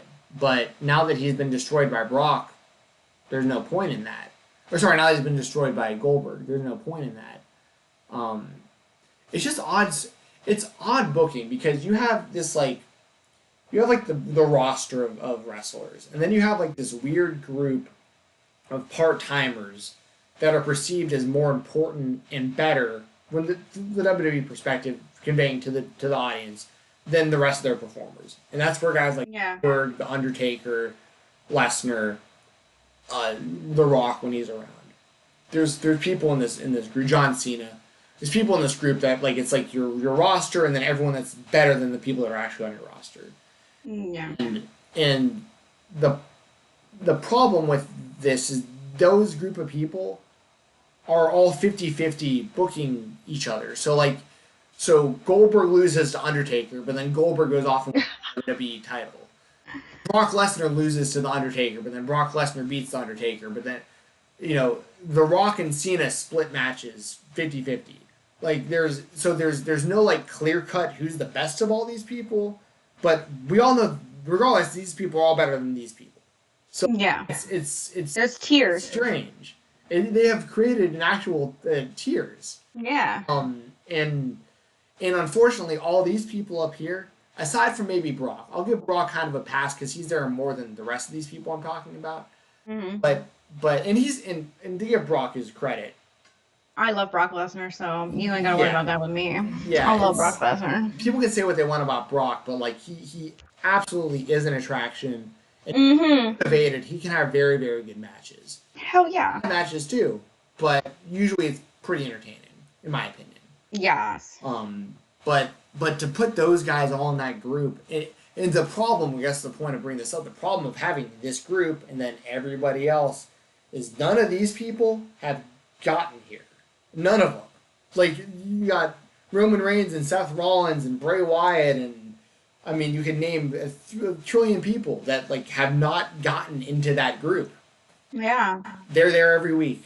So, where's all the new talent? Yeah, I mean, it's like, how can you get these people into this top tier when, like, when you're keeping all of these, you're not giving opportunities for them to reach that. Right. You know and when what I they mean? have, they've just squandered it. Like, they gave Seth, they gave Yeah. chance, and then they just booked him like shit. It's like, you had the chance with Seth. You've had the chance with Roman. Had a chance with Bray, you can argue. You had the chance with Bray, 100%. They're about to go back to Roman. Like, there's no way Roman's losing to Goldberg at WrestleMania. Hell no. Spoiler alert to anybody listening to this, Goldberg is not going to lose to Roman Reigns. I mean, it's pretty obvious, right? So, so they're going to try to get Roman back in there, but will the fans completely reject him once he's back there? Or will they keep giving him kind of the pseudo, you know, he gets a better reaction now than he did a year ago. But Yeah. what happens when they give him the title again? All right, well, I mean, this whole pandemic thing kind of changed everything, didn't it? I think at that point we'll just be happy with whatever we got. I mean, it's gonna be weird to see what people are gonna boo after all of this, you know? Well, if there's anyone there at all, no one's going to. Yeah, but when the fans do get back, I mean, Right. if you think about it honestly, like with no fans, we wouldn't have had like Kofi Mania. We wouldn't have had Daniel Bryan have his yes movement. None of that would. Fantastic. So it's like this is going to be, however long this is, it's going to be very interesting to see how they listen to the fans when they don't really have that direct feedback that is the audience. That's a really, really, really good point because. Like, I just kind of, sorry, that was like kind of off, but I just No, kind of it's thought true. of that, you know? No, it's true. Like, because they can't even. They can book.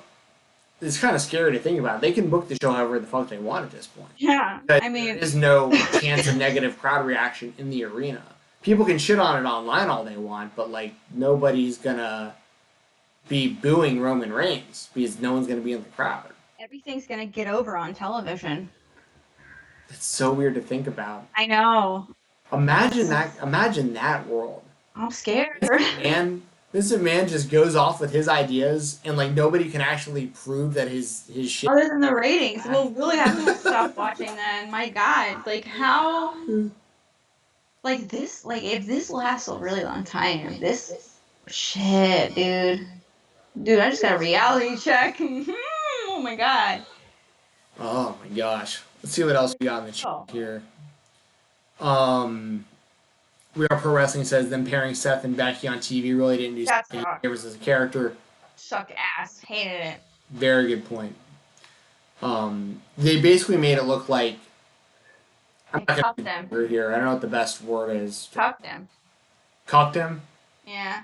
That's exactly what I was thinking. My opinion on this stuff is since they're like a real life couple, and this is my thing, and of course I'm sure they were probably okay with it, and that's totally fine. I just feel like giving them like a storyline relationship and making it so public, I value their privacy, and I just felt like I was like violating their like personal space. Yeah. Just my personal opinion. I mean, I'm sure they were fine with it or whatever, but I just keep it separate, you know? I mean, that's just whatever. It's just my opinion, but No, you nailed it by saying they cucked Seth, because that's exactly. Probably did. Imagine a scenario where, like, I mean, let's just be real here. Like, if Seth, this might come off wrong to the viewers. I apologize. Where are you going with this? Like, if Seth Rollins and Becky Lynch actually fought each other, what do you think that looks like? You know what I mean? Like, Yeah. am I really supposed to believe that Becky Lynch is like more badass and tough than Seth Rollins? Really? Come on. Yeah, it's weird. It's just weird. It's different if it's Ronda Rousey. If it's Ronda Rousey, it's believable. Bro, for sure. Like, okay, she can actually fuck you up. Yeah. It's like Chris Cyborg. Yeah, she can actually fuck you up. Oh man, yeah.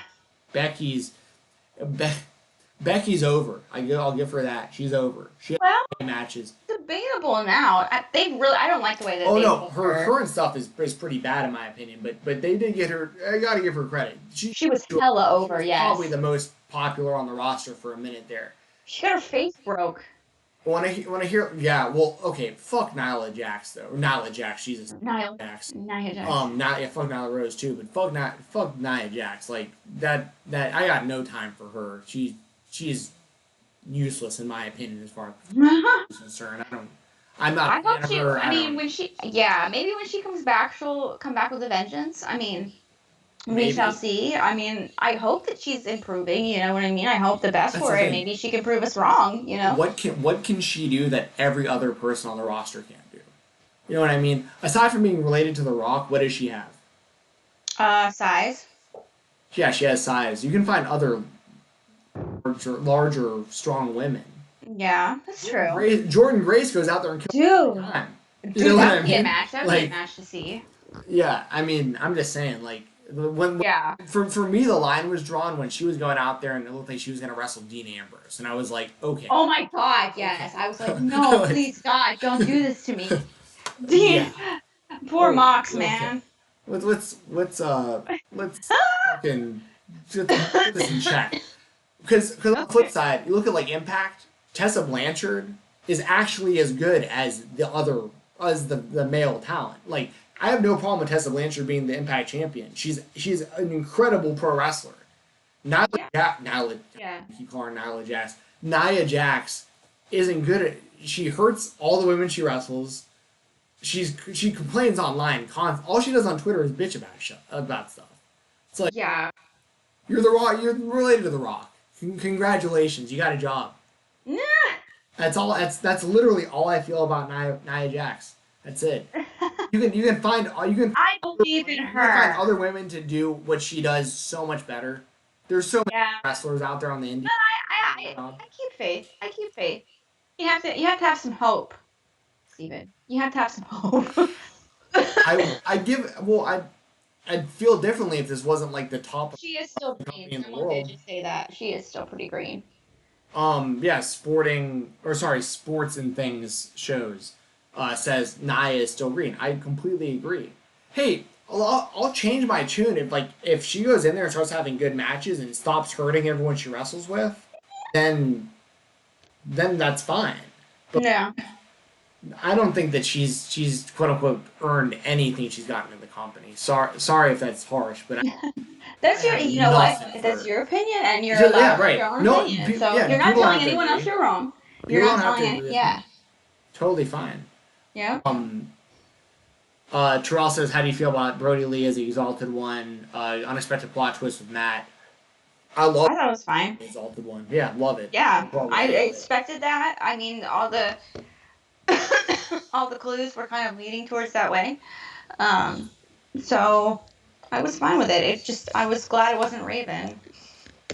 Honestly, I wouldn't even mind it if it was Raven. I wouldn't have minded it either, but it was more mysterious because he was just in the crowd for no reason that one time, Right. and I just wanted them to keep it as that. Right, and that was in Atlanta, which like the live crowd, I was there for that. And nobody Oh, you were? Raven was there. Like I found That's so funny. out. He was just chilling in the back, just chilling out. I just saw a comment. Ryan Romano says people make fun of Nia. I'm gonna keep messing that up. I apologize. Nia's weight. I for one think she's very beautiful. I have nothing against that. I'm not body shaming Nia. I'm just Oh no. her role is to be like the dominant, powerful woman, similar to Nyla Rose's position on AEW. She's meant to be the dominant, powerful woman. But Yeah. Nyla Rose consistently botches moves. She consistently has bad matches. She had a really good match against Riho when she won the title. I'll give her credit. That was a good match, Her yeah. and Riho deserve credit for that. Good match. Outside of that, she consistently has trouble picking people up for power bombs. Can't get people through tables when she throws them. Can't pick people up correctly. It just isn't. But then the reason that I keep saying Jordan Grace is because Jordan Grace is a strong, powerful female wrestler who pulls all this off flawlessly. Like these women are out there who can do this. That aren't what you would. They break the mold, so to speak. If that makes any sense. You know, we were talking about the women's Sure. revolution or whatever. They break the mold. And I don't think that when you said she was big, I don't think we were body shaming her at all. I think she's just tall. She's tall as hell. Like, she's Yeah, just. she's. I'm not You look at her saying. next Yeah. to, yeah, I don't think, and I think that anyone who body shames her like that, which you were absolutely not doing, you were criticizing her on her wrestling, which is what you should do. 100%. And it's the same. And it's the same with Rose. I don't care that she's transgender. That doesn't bother me at all. Mm-mm. At all. Like Oh, I'm no. all for gay rights and being gender whatever you want to identify at. Like I'm totally fine with all that. I'm talking strictly her talent as a Yeah. professional wrestler. And Ryan, I don't think we were saying that you were saying that. I just think it's important to clarify, especially these days when Oh, people Ryan, I really see. take, Yeah, yeah. I see your comment now. No, we No, weren't. I appreciate it, Ryan. I wasn't accusing you of that either. I just wanted to make it clear that it doesn't have to do with that stuff at all. Yeah, I just took my cough medicine, so It's all it's right. about to get lit up in here. So just saying. Well, we got some more comments here. I'll move up a little bit for Ryan. Appreciate everyone who's joining the chat. Like, feel free to keep asking questions. It's fun to answer this stuff. So it says Becky and Seth were awkward together, equal badasses. Sure, in his position that way, they were kind of equally badass, right? But So Becky, fresh in their relationship too. but let's be honest, Becky was outshining Seth, right? During that, Yeah. right? Yeah. That's kind of where the issues kind of lie with that. Don't be so Issues hard on where your like time. Becky can outshine him, but it makes him look like a cook. It just does. Yeah. Um, like how am I supposed to think you're the like, you know what I mean? When like, you're the man, but she's really the man. Yeah. You know? Like it's just weird. But okay, but so can Becky take Brock? No. You know what I'm saying? That's where my head's at when I see this kind of shit. Yeah, that's such a good point. I didn't even think Like about that. like Seth beat Brock at WrestleMania. It took Seth forever, but Becky's more badass than Seth. So can Becky beat Brock? Come on. Yeah. Ryan says, I was so into Becky around Survivor Series 2018. I was so looking forward to one-on-one match with her and Ronda. I agree with you 1,000,000,000% on that. Yeah. Ronda one-on-one should have been the move, 100%. It's for real. Sorry, I'm looking at the chat. And yeah, they gave me the good shit. Jell says, what's the dirt with Nia and Alexa? Why did they fall out? I didn't know that they had fallen out. No, me either. I don't What the pay hell? attention I to that don't. stuff. Yeah, I mean, I try not to speculate on personal lives of wrestlers. I think that there's like, especially like kind of learning as I've gone on with this, like kind of seeing the behind the scenes stuff. You should never speculate on stuff like that. Because you just really don't know. So I just try not to Right. speculate much on their personal lives. They deserve their own kind of thing. You know what I mean? But For sure. AD Series says Tessa's really an incredible wrestler, being able to hang with men and women in the ring. Saw her wrestle Brian Cage at Wrestle Circus, and holy moly! My point exactly. Your point, AD Series. That's where if anybody were to ever call me sexist or something along those lines, transphobic or whatever, or any of those lines, know that I am out here saying no. Tessa Blanchard deserves the spot she's in. Like if Charlotte Flair was doing the same kind of thing in the WWE, it'd probably be all right. Like there are women that can perform at that level, 100%. oh yeah, But there's also like there's those women, and then there's a gigantic drop off between them and a lot of the other women, and we have yeah. to be real about this. Like Let's be real and respectful as well. You know, sure. it's But like it's but not to me as a woman. It's not disrespectful to say that a woman can't hang with the men because if that's not your role, that's not your role. Like and I don't mean that like in like a woman should have a role. I'm just saying let's be real. Like you said, let's be respectful. Let's not put a woman in a ring with a man when she really can't go and possibly like something happen or make other women look bad that can. It's strictly business. Sure, and it's like I understand. Professional wrestling and mixed martial arts are two different things. There's a lot of crossover, but they're different things. Because obviously, professional wrestling, you protect your opponent, and it's not a legitimate fight. But there's a reason that the women don't fight the men in the UFC. Like there are really good women who fight. Like really, some women that can beat some of the men probably. Like some like Amanda Nunes or Chris Cyborg or Valentina Shevchenko I mean, there's Yeon Jacek, Wiley Zhang. There's a lot of women who, if they fought men their size, they could probably beat a lot of like legitimate professional fighters, but they wouldn't be able to beat the champions. There's no way. It's just a different thing. Yeah. It's just not the same thing. So, but in pro wrestling, it works when you have someone like Tessa who can Who can work. She's damn good at her craft. She's a great pro wrestler. It doesn't matter who she's in the ring with. Yeah. Same with like Kenny Omega. He literally has wrestled blow up dolls and little girls. little kids. He's so good at it that it doesn't matter who he's wrestling. He's that good. He could wrestle a can of green beans. Sorry, what's You said he could wrestle a can of green beans. It didn't really need repeated. Exactly. Yeah, AD series, I'm with you. Tessa and Brian Cage, I'm sure was a great match. I feel like I've seen the two of them wrestle before. I could be wrong, but yeah, Tessa versus Brian Cage was probably great. They're both very good performers. Ryan says people make fun of Nyla's. Oh, we already went through that. Yeah. Terrell says first Tessa match I saw in person was Tessa versus Taya at Bound for Glory 2018. And Taya was right. She scared Tessa out of the knockouts division. That's interesting. I don't know if you're but that's like a kayfabe type thing you're trying to go with, or if you really think she actually scared her away. I'm not sure. I can't speak on that. But Taya's also surprised me. Like Taya, I wasn't big on when she won the Impact title, but then or the Impact Knockouts title. But when her title reign was very entertaining. I don't think that Taya's on the same level as a Willie Mack or an Ace Austin or some of these other. I don't think she's on the same level as Jordan Grace, just me personally. But she's pretty damn good. So once again, this isn't like bashing women's wrestling. This is just no, not at all. Keeping it real. Taya versus Tessa was good stuff. So it just is what it is. The position they're in. Ryan says Luke Harper, Brody Lee was great. Matt Hardy's debut was better. Yeah, it was all great. AD series, Raven looks so uninterested. He did not give a Farouk. I don't know if he even knew he was on TV. He just didn't care. Sports and Things said, do you think WWE caters too much to the casual fan? I think that question.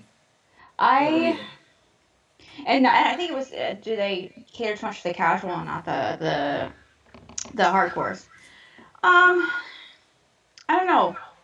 I don't really think so. I think that they kind of run as a business, and I think sometimes it's very apparent that they run as a business. Those big name people, they do that that's more of a business decision, I feel. I don't feel like... I mean, they're a very successful company, obviously. I think that they know what they're doing business-wise sometimes. I feel like there's kind of a stigma around wrestling fans that they'll never be happy with what you give them. So why not cater to the casuals? But I think at some points it goes a little too far, like we were talking about earlier with these older with these older guys. Yeah. I feel like sometimes it definitely goes a little bit too far. They're trying to cater to an audience that, like I said, will not remain loyal. They think that they're going to grab these older people, and I think that maybe there's a few that will stay, but it's is that really worth turning off your hardcores for? I don't know. I'm not a business. I don't look at the analytics of that. Right. But it would certainly be interesting to see. Kind of an overtime projection, who's the money maker, who draws in the most money. And I think they kind of do in a sense. And I really think AEW being around will really show us how much it affects, how much their so-called catering to these fabled casuals has affected their business model, and how many people turn to AEW in protest or in search of an alternative to that. So I think with time we may be able to get a small projection on that. I think that's all really, really good insight. Yeah, it's hard. It's just I'm of the mindset that they're retaining very few of the people they bring in when it comes to this stuff. Like when Mhm. word comes out, and like I think there's there's interest, but then like you were kind of alluding to, how many of those people actually stay all year to watch WWE? Like I feel like that number is probably pretty low. Whereas AEW is catering towards the fans who are there every week, and I mean, like their show this past week is a perfect example. Everybody knew Matt Hardy was coming eventually. Like it was obvious, right? Like if you've been paying any attention, you knew he was coming at some point. But when he showed up, it was still awesome because it made sense. Like it made sense. He has history with the Bucks of Youth. Like he has history with people. Yeah. Like Luke Harper, you could say all day. I knew Luke Harper was going to be the exalted one. Well, a lot of people thought he was going to be the exalted. A lot of people, but a lot of people did. Like a lot of people thought it could have been him. A lot of but it doesn't matter if the storyline makes sense. It's okay if I'm not like completely swerved left and right. Like Brody Lee he's the exalted one because an out of touch old man, Vince McMahon, didn't know what to do with. That was such a good line. Yeah, and now he's leading a group of people who have been creatively mishandled, and showing them the way of like how to turn it around. Yeah. Total sense. I don't care if I knew ahead of time it was going to be him. Like the storyline makes sense. If he showed up on AEW, people would be like, "Oh, cool, it's Goldberg," and then a week later, would care. A whole roster of people who are already over and they're doing the new style of wrestling, and they're doing what people want to see, and they're putting on storylines people want to see. It's a completely different thing. NXT is along the same lines. They do the same type of stuff. Like, in a veteran, it's going to be like they bring in Finn Balor, but he's there every week, and he's having great matches against the talent. It's a completely different thing, but he's an over-established performer. Like, but I guess to answer the question, I do think they cater too much to the casual in comparison to like what they actually retain. I agree. I think that it'll be interesting to see how much it affects them. Yeah. I mean, it's going to be really hard to tell at the moment because I think their numbers are going to be better than normal because there's no other live sports on. Well, they almost broke 1 million. I think they may break 1 million next week. I hope so. I hope so too. I hope NXT does better too. I mean, I know it's kind of touchy because they're in Orlando and stuff, and I'm sure they're trying to film other stuff for Mania and all the Raws and SmackDowns and whatever. But I just hope we don't get like a recap show every week. Right. I mean, obviously, and then I have to check myself and be like, who am I to say this in the middle of a pandemic? Should I just be grateful? Absolutely, and I'm grateful for what they're trying to give us. Right. But at the same time, I'd like to see something. Right, and there's a lot of people that they're shitting on the idea of WrestleMania being in front of no fans, and I get it. In a perfect world, there would be 80,000 fans in a stadium watching. Yeah. But as a wrestling fan, I am still happy that there's going to be a show to watch. So yeah, it gives us something to talk about. It gives us something to watch. Yeah, to make the best out of this really shitty situation. Ryan Romano, I know we already said this earlier, but he was clarifying that he wasn't saying that I was racist and that Nia botches. He actually, I didn't see this until just now. He says, "My sincerest apologies." You don't have anything to no, man. It's no worries. I just wanted to clarify for myself, but I don't. No, all good, dude. No, nothing. Yeah. On your end. Jell says Jessi double cupping, sipping that lean. Is that what it's called? I don't know if it. I guess. Do you have 2 cups stacked on each other? No, I have tea. I have a Bang Energy, and then I have I guess what they call I don't know. I should probably just call it by its name. I don't want to say anything. I don't know what I'm talking about, but it's can I say that promethazine with codeine? I don't know. It's cough syrup. Yeah, I think that's all right. I just took that because my throat is hurting. So I was like, okay. So I may be getting like a little wee here in a little bit. That's all right. We probably won't be on for too much longer. But we appreciate everybody jumping in. Yeah, for sure. Questions. We'll keep going through here. Ryan said, "Didn't Becky slap Seth on the butt during one promo?" LOL. Yeah, that goes back to our Oh, that's cucking for sure. Total cuck move. Terrell says, I believe the AEW title shouldn't have a gender weight label. I wasn't aware it did. I don't think it technically does. Should the AEW championship be for all genders? No. Nyla had defeated the champion, that would have trended. Nope. Yeah, I would not have been a fan of Nyla Rose defeating Chris Jericho. I would not be a fan of her being the World Heavyweight Champion of AEW. If it was maybe someone like Tessa, maybe a different story. Maybe. But here's the thing with Nyla, right? And I'll just be real. Like, the AEW women's division is not very good in my opinion, and I don't think Nyla Rose is very good. Is she the best of a group of really not good performers? Possibly. So that's why I'm not like that mad at her being the champion, because like, you know, it's her or a group of women that a lot of them I don't think are very good. Yeah. So is she the best option out of like a really bad batch? That's kind of where I'm at with her. But if this was a division full of Jordan Graces and Tessa Blanchards and Charlotte Flairs and Becky Lynch's, you know, then it's a problem, because now Rose is getting opportunities for the same type of reasons Nia Jax would be getting opportunities. So it's, Yeah, I think what AEW, this is what I would do. This is obviously just my input. I feel like there was a women's tag match a couple weeks ago that was actually really, really good.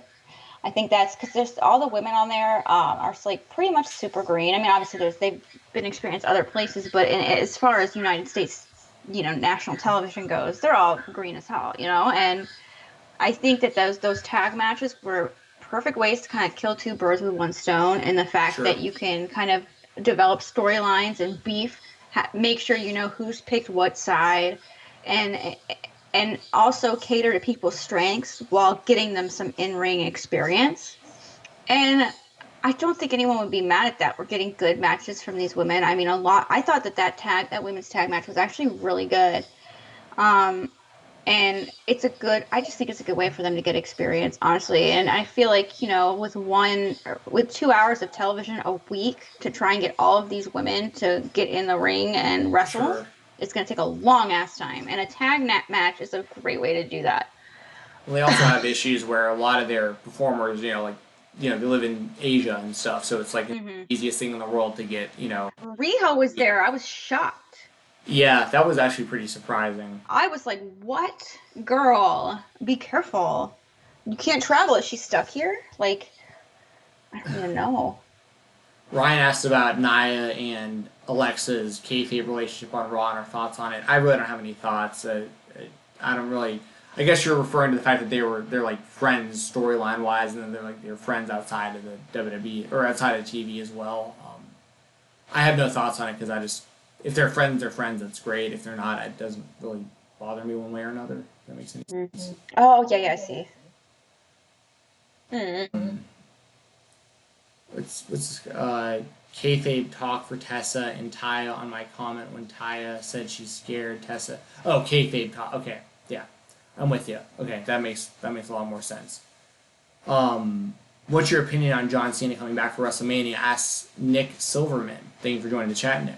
Yes, thank you. Go ahead and take that one away. I'll be back in like less than a minute. I freaking love that John Cena's going to come back for WrestleMania. I think WrestleMania is a marquee event. And I think John Cena's a big name. I think that John Cena, hate him or love him, I miss the hell out of him. I think that he's great at his job. He's great at getting things over, getting people over. And I think the storyline with Bray Wyatt makes perfect sense considering their past at WrestleMania. I wish that John Cena could come back full time. I really do miss the U.S. Open Challenge. That's when I really did, and we talked about this earlier, I really did get a lot of respect for John Cena in that moment. I think it kind of made me truly realize how good he is at his job, and he just brings so much charisma. He brings a younger crowd as well. He brings that youth number in there, and he's got that Hollywood crossover factor that I think is really important for WrestleMania. I mean, I think it's better than Gronk for sure.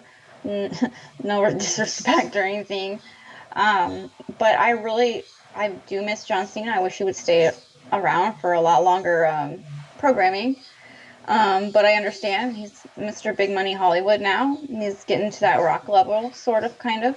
You know, he's busy filming stuff, being a rock star, being a superstar.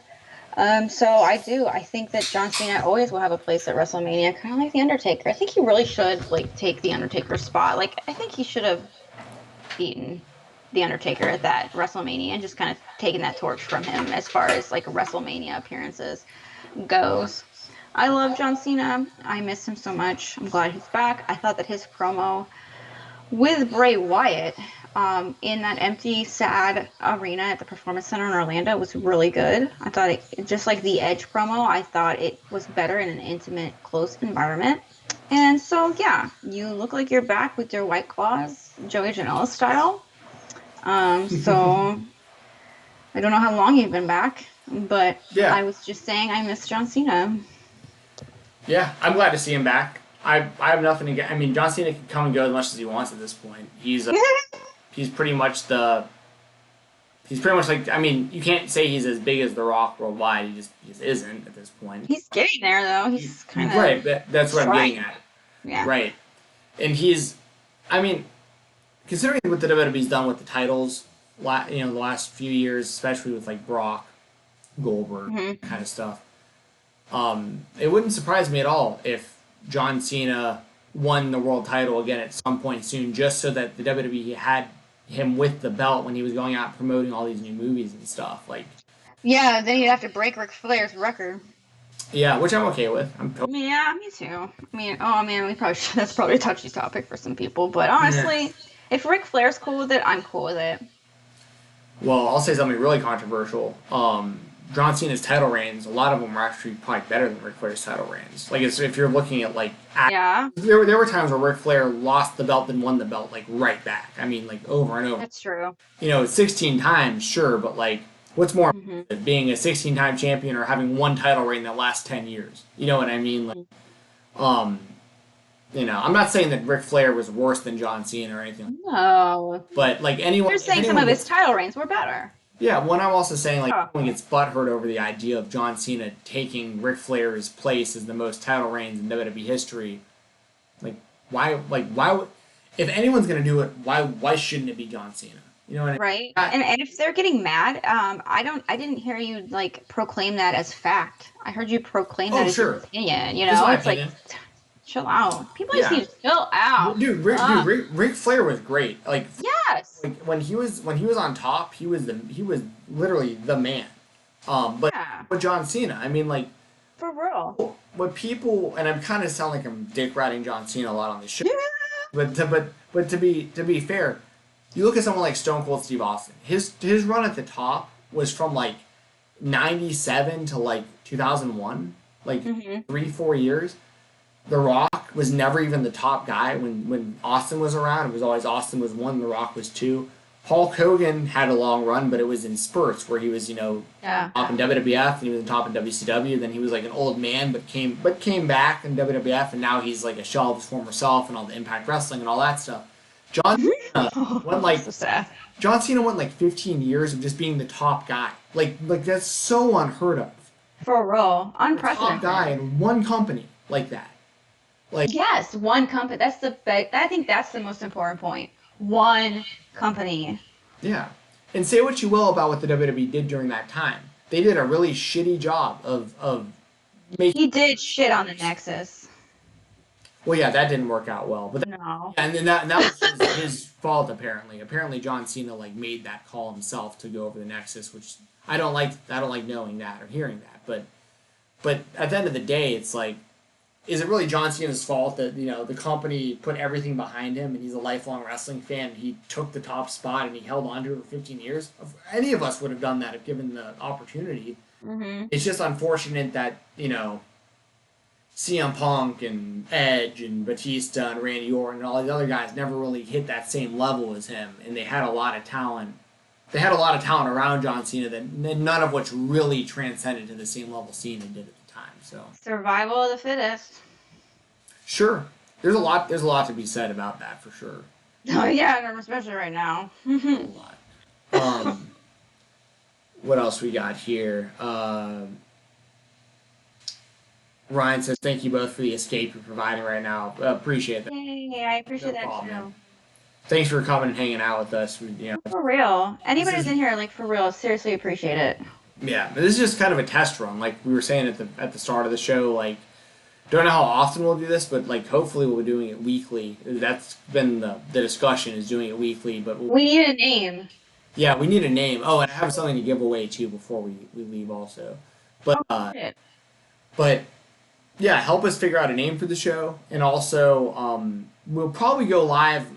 I'm thinking we'll probably do more than once a week during this pandemic, because there's time. There's a lot of time. Do it, and we're all stuck at home anyways, and we get, at least like Ryan said, it gives people something to watch. I know there's not a ton of people in the room, but I mean, for those of you who have been in here, like especially from the beginning of the stream, like I'm glad we were able to provide some sort of like normalcy, some sort of entertainment at some level to Yeah. probably pretty bored sitting around at home, not know what to do with your time.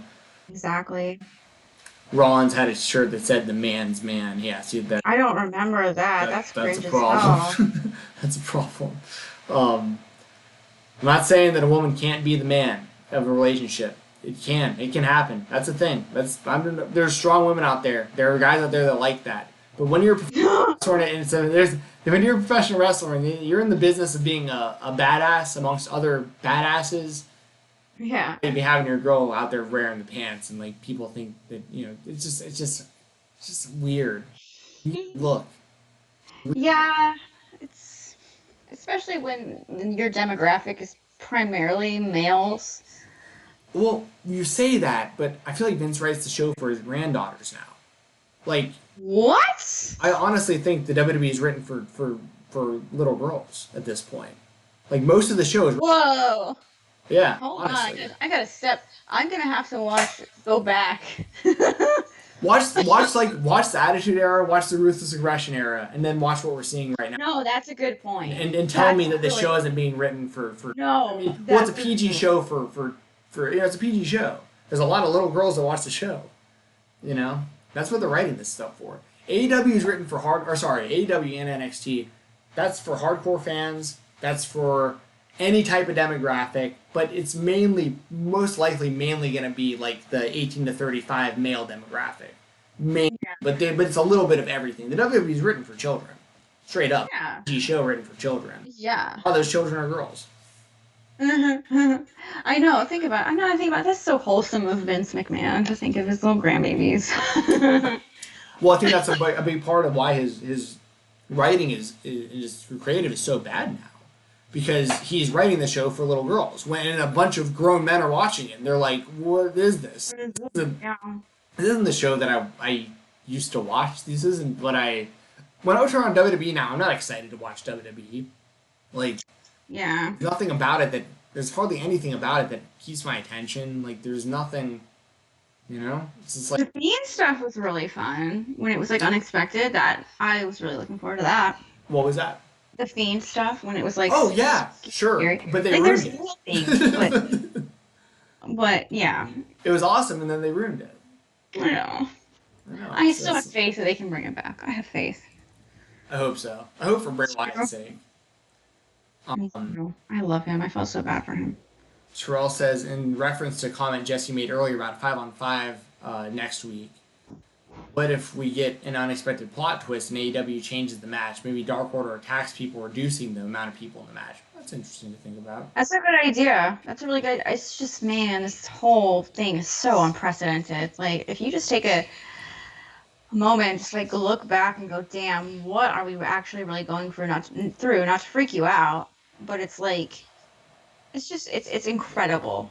It's crazy. Yeah. I don't know what they're gonna do, but I mean, if they're in a position where they need to have less than 10 people in the ring, that's a great idea. I know. I'm trying to keep up to date, like as we speak right now, with like, because our governor Ron DeSantis came out and was speaking, so I'm trying to see if they've had any, like literally right now, any new regulations as to like, because this shit is changing on the regular. Like, they just closed down all the beaches here in my area and like all over Florida.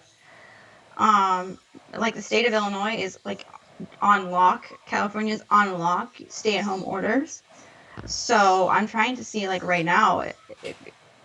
I mean, not just to see what this 5-on-5 blood and guts match is gonna be, but let me go to shit. What's a news station around here that I can? Okay, I'm not gonna say what I'm saying because I don't want anyone to know exactly where I live. But Yeah, I couldn't tell you. I don't know. Let's here we go. um, and while you're doing that, We Are Pro Wrestling. The only guy who had a longer run than Cena at the top is Bruno. Yeah, good point. Yeah. San Martino. Yeah, Sorry if you guys hear my example. stomach making crazy ass noises. Jill says Firefly Funhouse is a kid show, which is ironic because I like Bray Wyatt, but clearly the Firefly Funhouse is like a parody of like how to like get in little kids' minds. No, for real, it works. My Right, daughter, my little kid, was hypnotized by that shit. See, that's a good point. So for kids, that makes sense. But then the Fiend is meant to like scare kids and then be cool for like the people like me that are watching wrestling that are hardcore. Because we know. Right. Yeah. Okay. Of course. Of course. Here's what we have. Florida ends dine-in sales of food. Alcohol at restaurant closes gyms. Suspends non-essential elective medical procedures. Governor says restaurants continue blah blah blah. That doesn't have anything to do. Order closes all gyms and fitness centers statewide, and it's an executive order. So the performance center is at risk here. The performance center is in like the. It's a gym. It can serve that. Oh, my friend Phil Collins, by the way, I just got a text message from my friend who just messaged me saying down in those mango waters. Nah. Thanks, dude. I'm reading the executive thing because that's actually like a really big deal. The Surgeon General has advised me that gyms and fitness centers are establishments that attract gatherings of more than 10 people and are more susceptible. I'm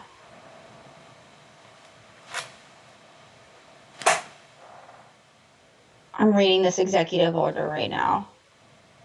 This could actually be a huge game changer as far as both AEW and NXT.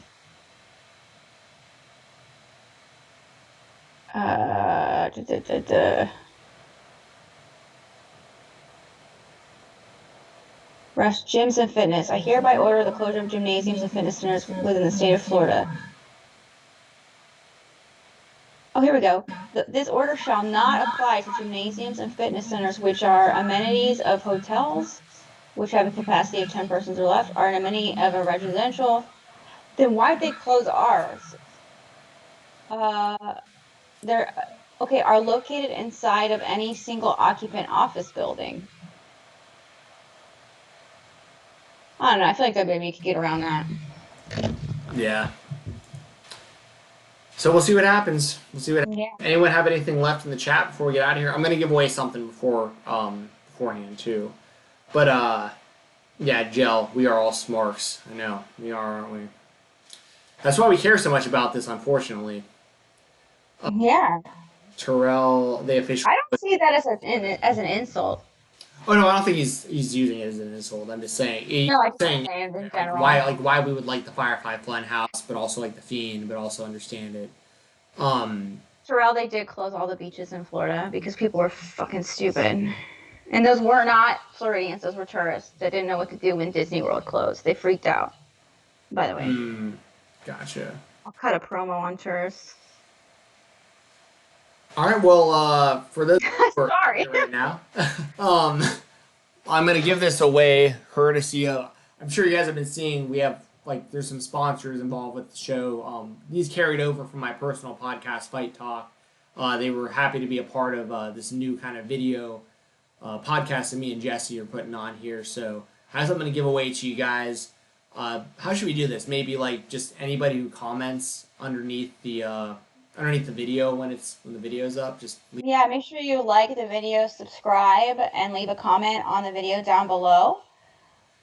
Yeah. And when do you want to do it? Next podcast? Next time we go live, we'll give it away, or I don't know. I'm not sure yet when I'll give it away. I have other stuff to give away too. I'll probably do a giveaway for every show for the next few shows. So there will be some stuff to give away. Because if we wind up going live like tomorrow or the next day or something, I don't know if that's enough time for people. I don't know. Maybe tomorrow. We'll see how many comments we get. Yeah, we'll see. If there's a Yeah. if there's a minimum of 25 comments underneath this video, I'll give it away no matter when we go live next. Okay. Yeah, that sounds like fun. That's Yeah, the we'll give goal. away shit, so keep coming back. So for those of you who collect action figures, I've got this Bailey NXT figure, mint on card in the box with all the accessories and her little wacky waving inflatable tube bend. That are no more. And I'll give this to you for free. This is courtesy of Heroes and Legends. Check them out on Twitter, Facebook, and Instagram at HL Pro Wrestling. And they are great people. I do a ton of business with them. I'm a collector myself. For those of you out there that may collect WWF Just Toys Bendums, let me know because I am on the hunt for a few specific Bendums right now to help round out my set. But this NXT Bailey figure is yours. I'm gonna give it away to just a random person, like Jessi said. Just comment underneath this video. It doesn't matter what the comment is, as long as it isn't something super negative or something, you know.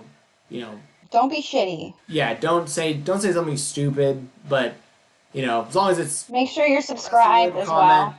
Make sure you subscribe to Jessi's channel as well. And we'll probably keep doing the podcasts here. I'll have an audio version of this available for Fight Talk as well. So I'll put this on audio version for iTunes and Google Play and all that kind of stuff. So you can hear this whenever you want after the fact. I'll put it on there as well. But to win the Bailey action figure, you do need to comment underneath this YouTube post. So make sure you do that, even if you hear this after the fact. But yeah, we'll get this figured out. We're working out the kinks, getting this whole thing figured out. But yeah, get some stuff away. Hopefully you guys like that kind of stuff because I have action figures. I have vintage magazines and some autographs, autograph 8x10s, a bunch of stuff that Heroes and Legends has hooked us up with to give away to you guys. So, so that's that. Jess, you got any kind of closing statements or anything you want to tell people before we get out? Just thank you so much for watching and for being with us. I mean, I think it was great. I think we had some fun.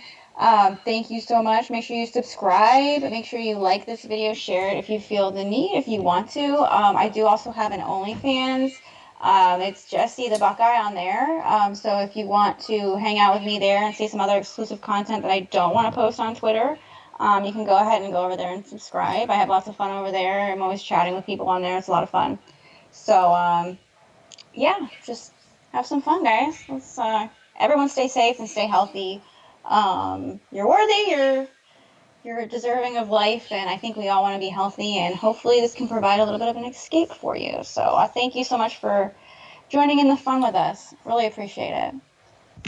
I'll echo everything Jessi just said. I'm glad that we were able to kind of just hang out and talk about wrestling, and hopefully over the next few days and few weeks things get better for everybody, and just really uncertain times. Just really no way of knowing when this is all going to kind of blow over, but I have to believe that it will. And until then, we'll keep just kind of talking about wrestling, keep you updated on what's going on, and make sure to follow both of us on Twitter so that you know when we're going live because we'll both post links. So so everyone knows when we're going to be doing these shows. They're going to be kind of spur of the moment to a degree until we get a set schedule going.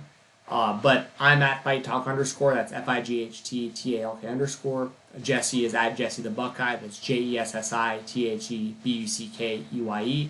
Oh, it's a nice little rhyme there. That's the bars. And shout out to Heroes and Legends for hooking us up with some free stuff to give away to y'all.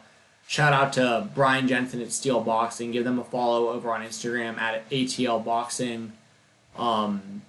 Shout out to WrestleRumble.com. They have a WrestleMania contest coming out soon.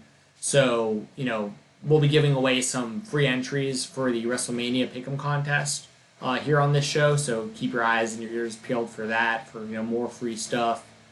But until next time, I guess we'll catch y'all later. Terrell, stay safe, everybody. Stay safe. Yes.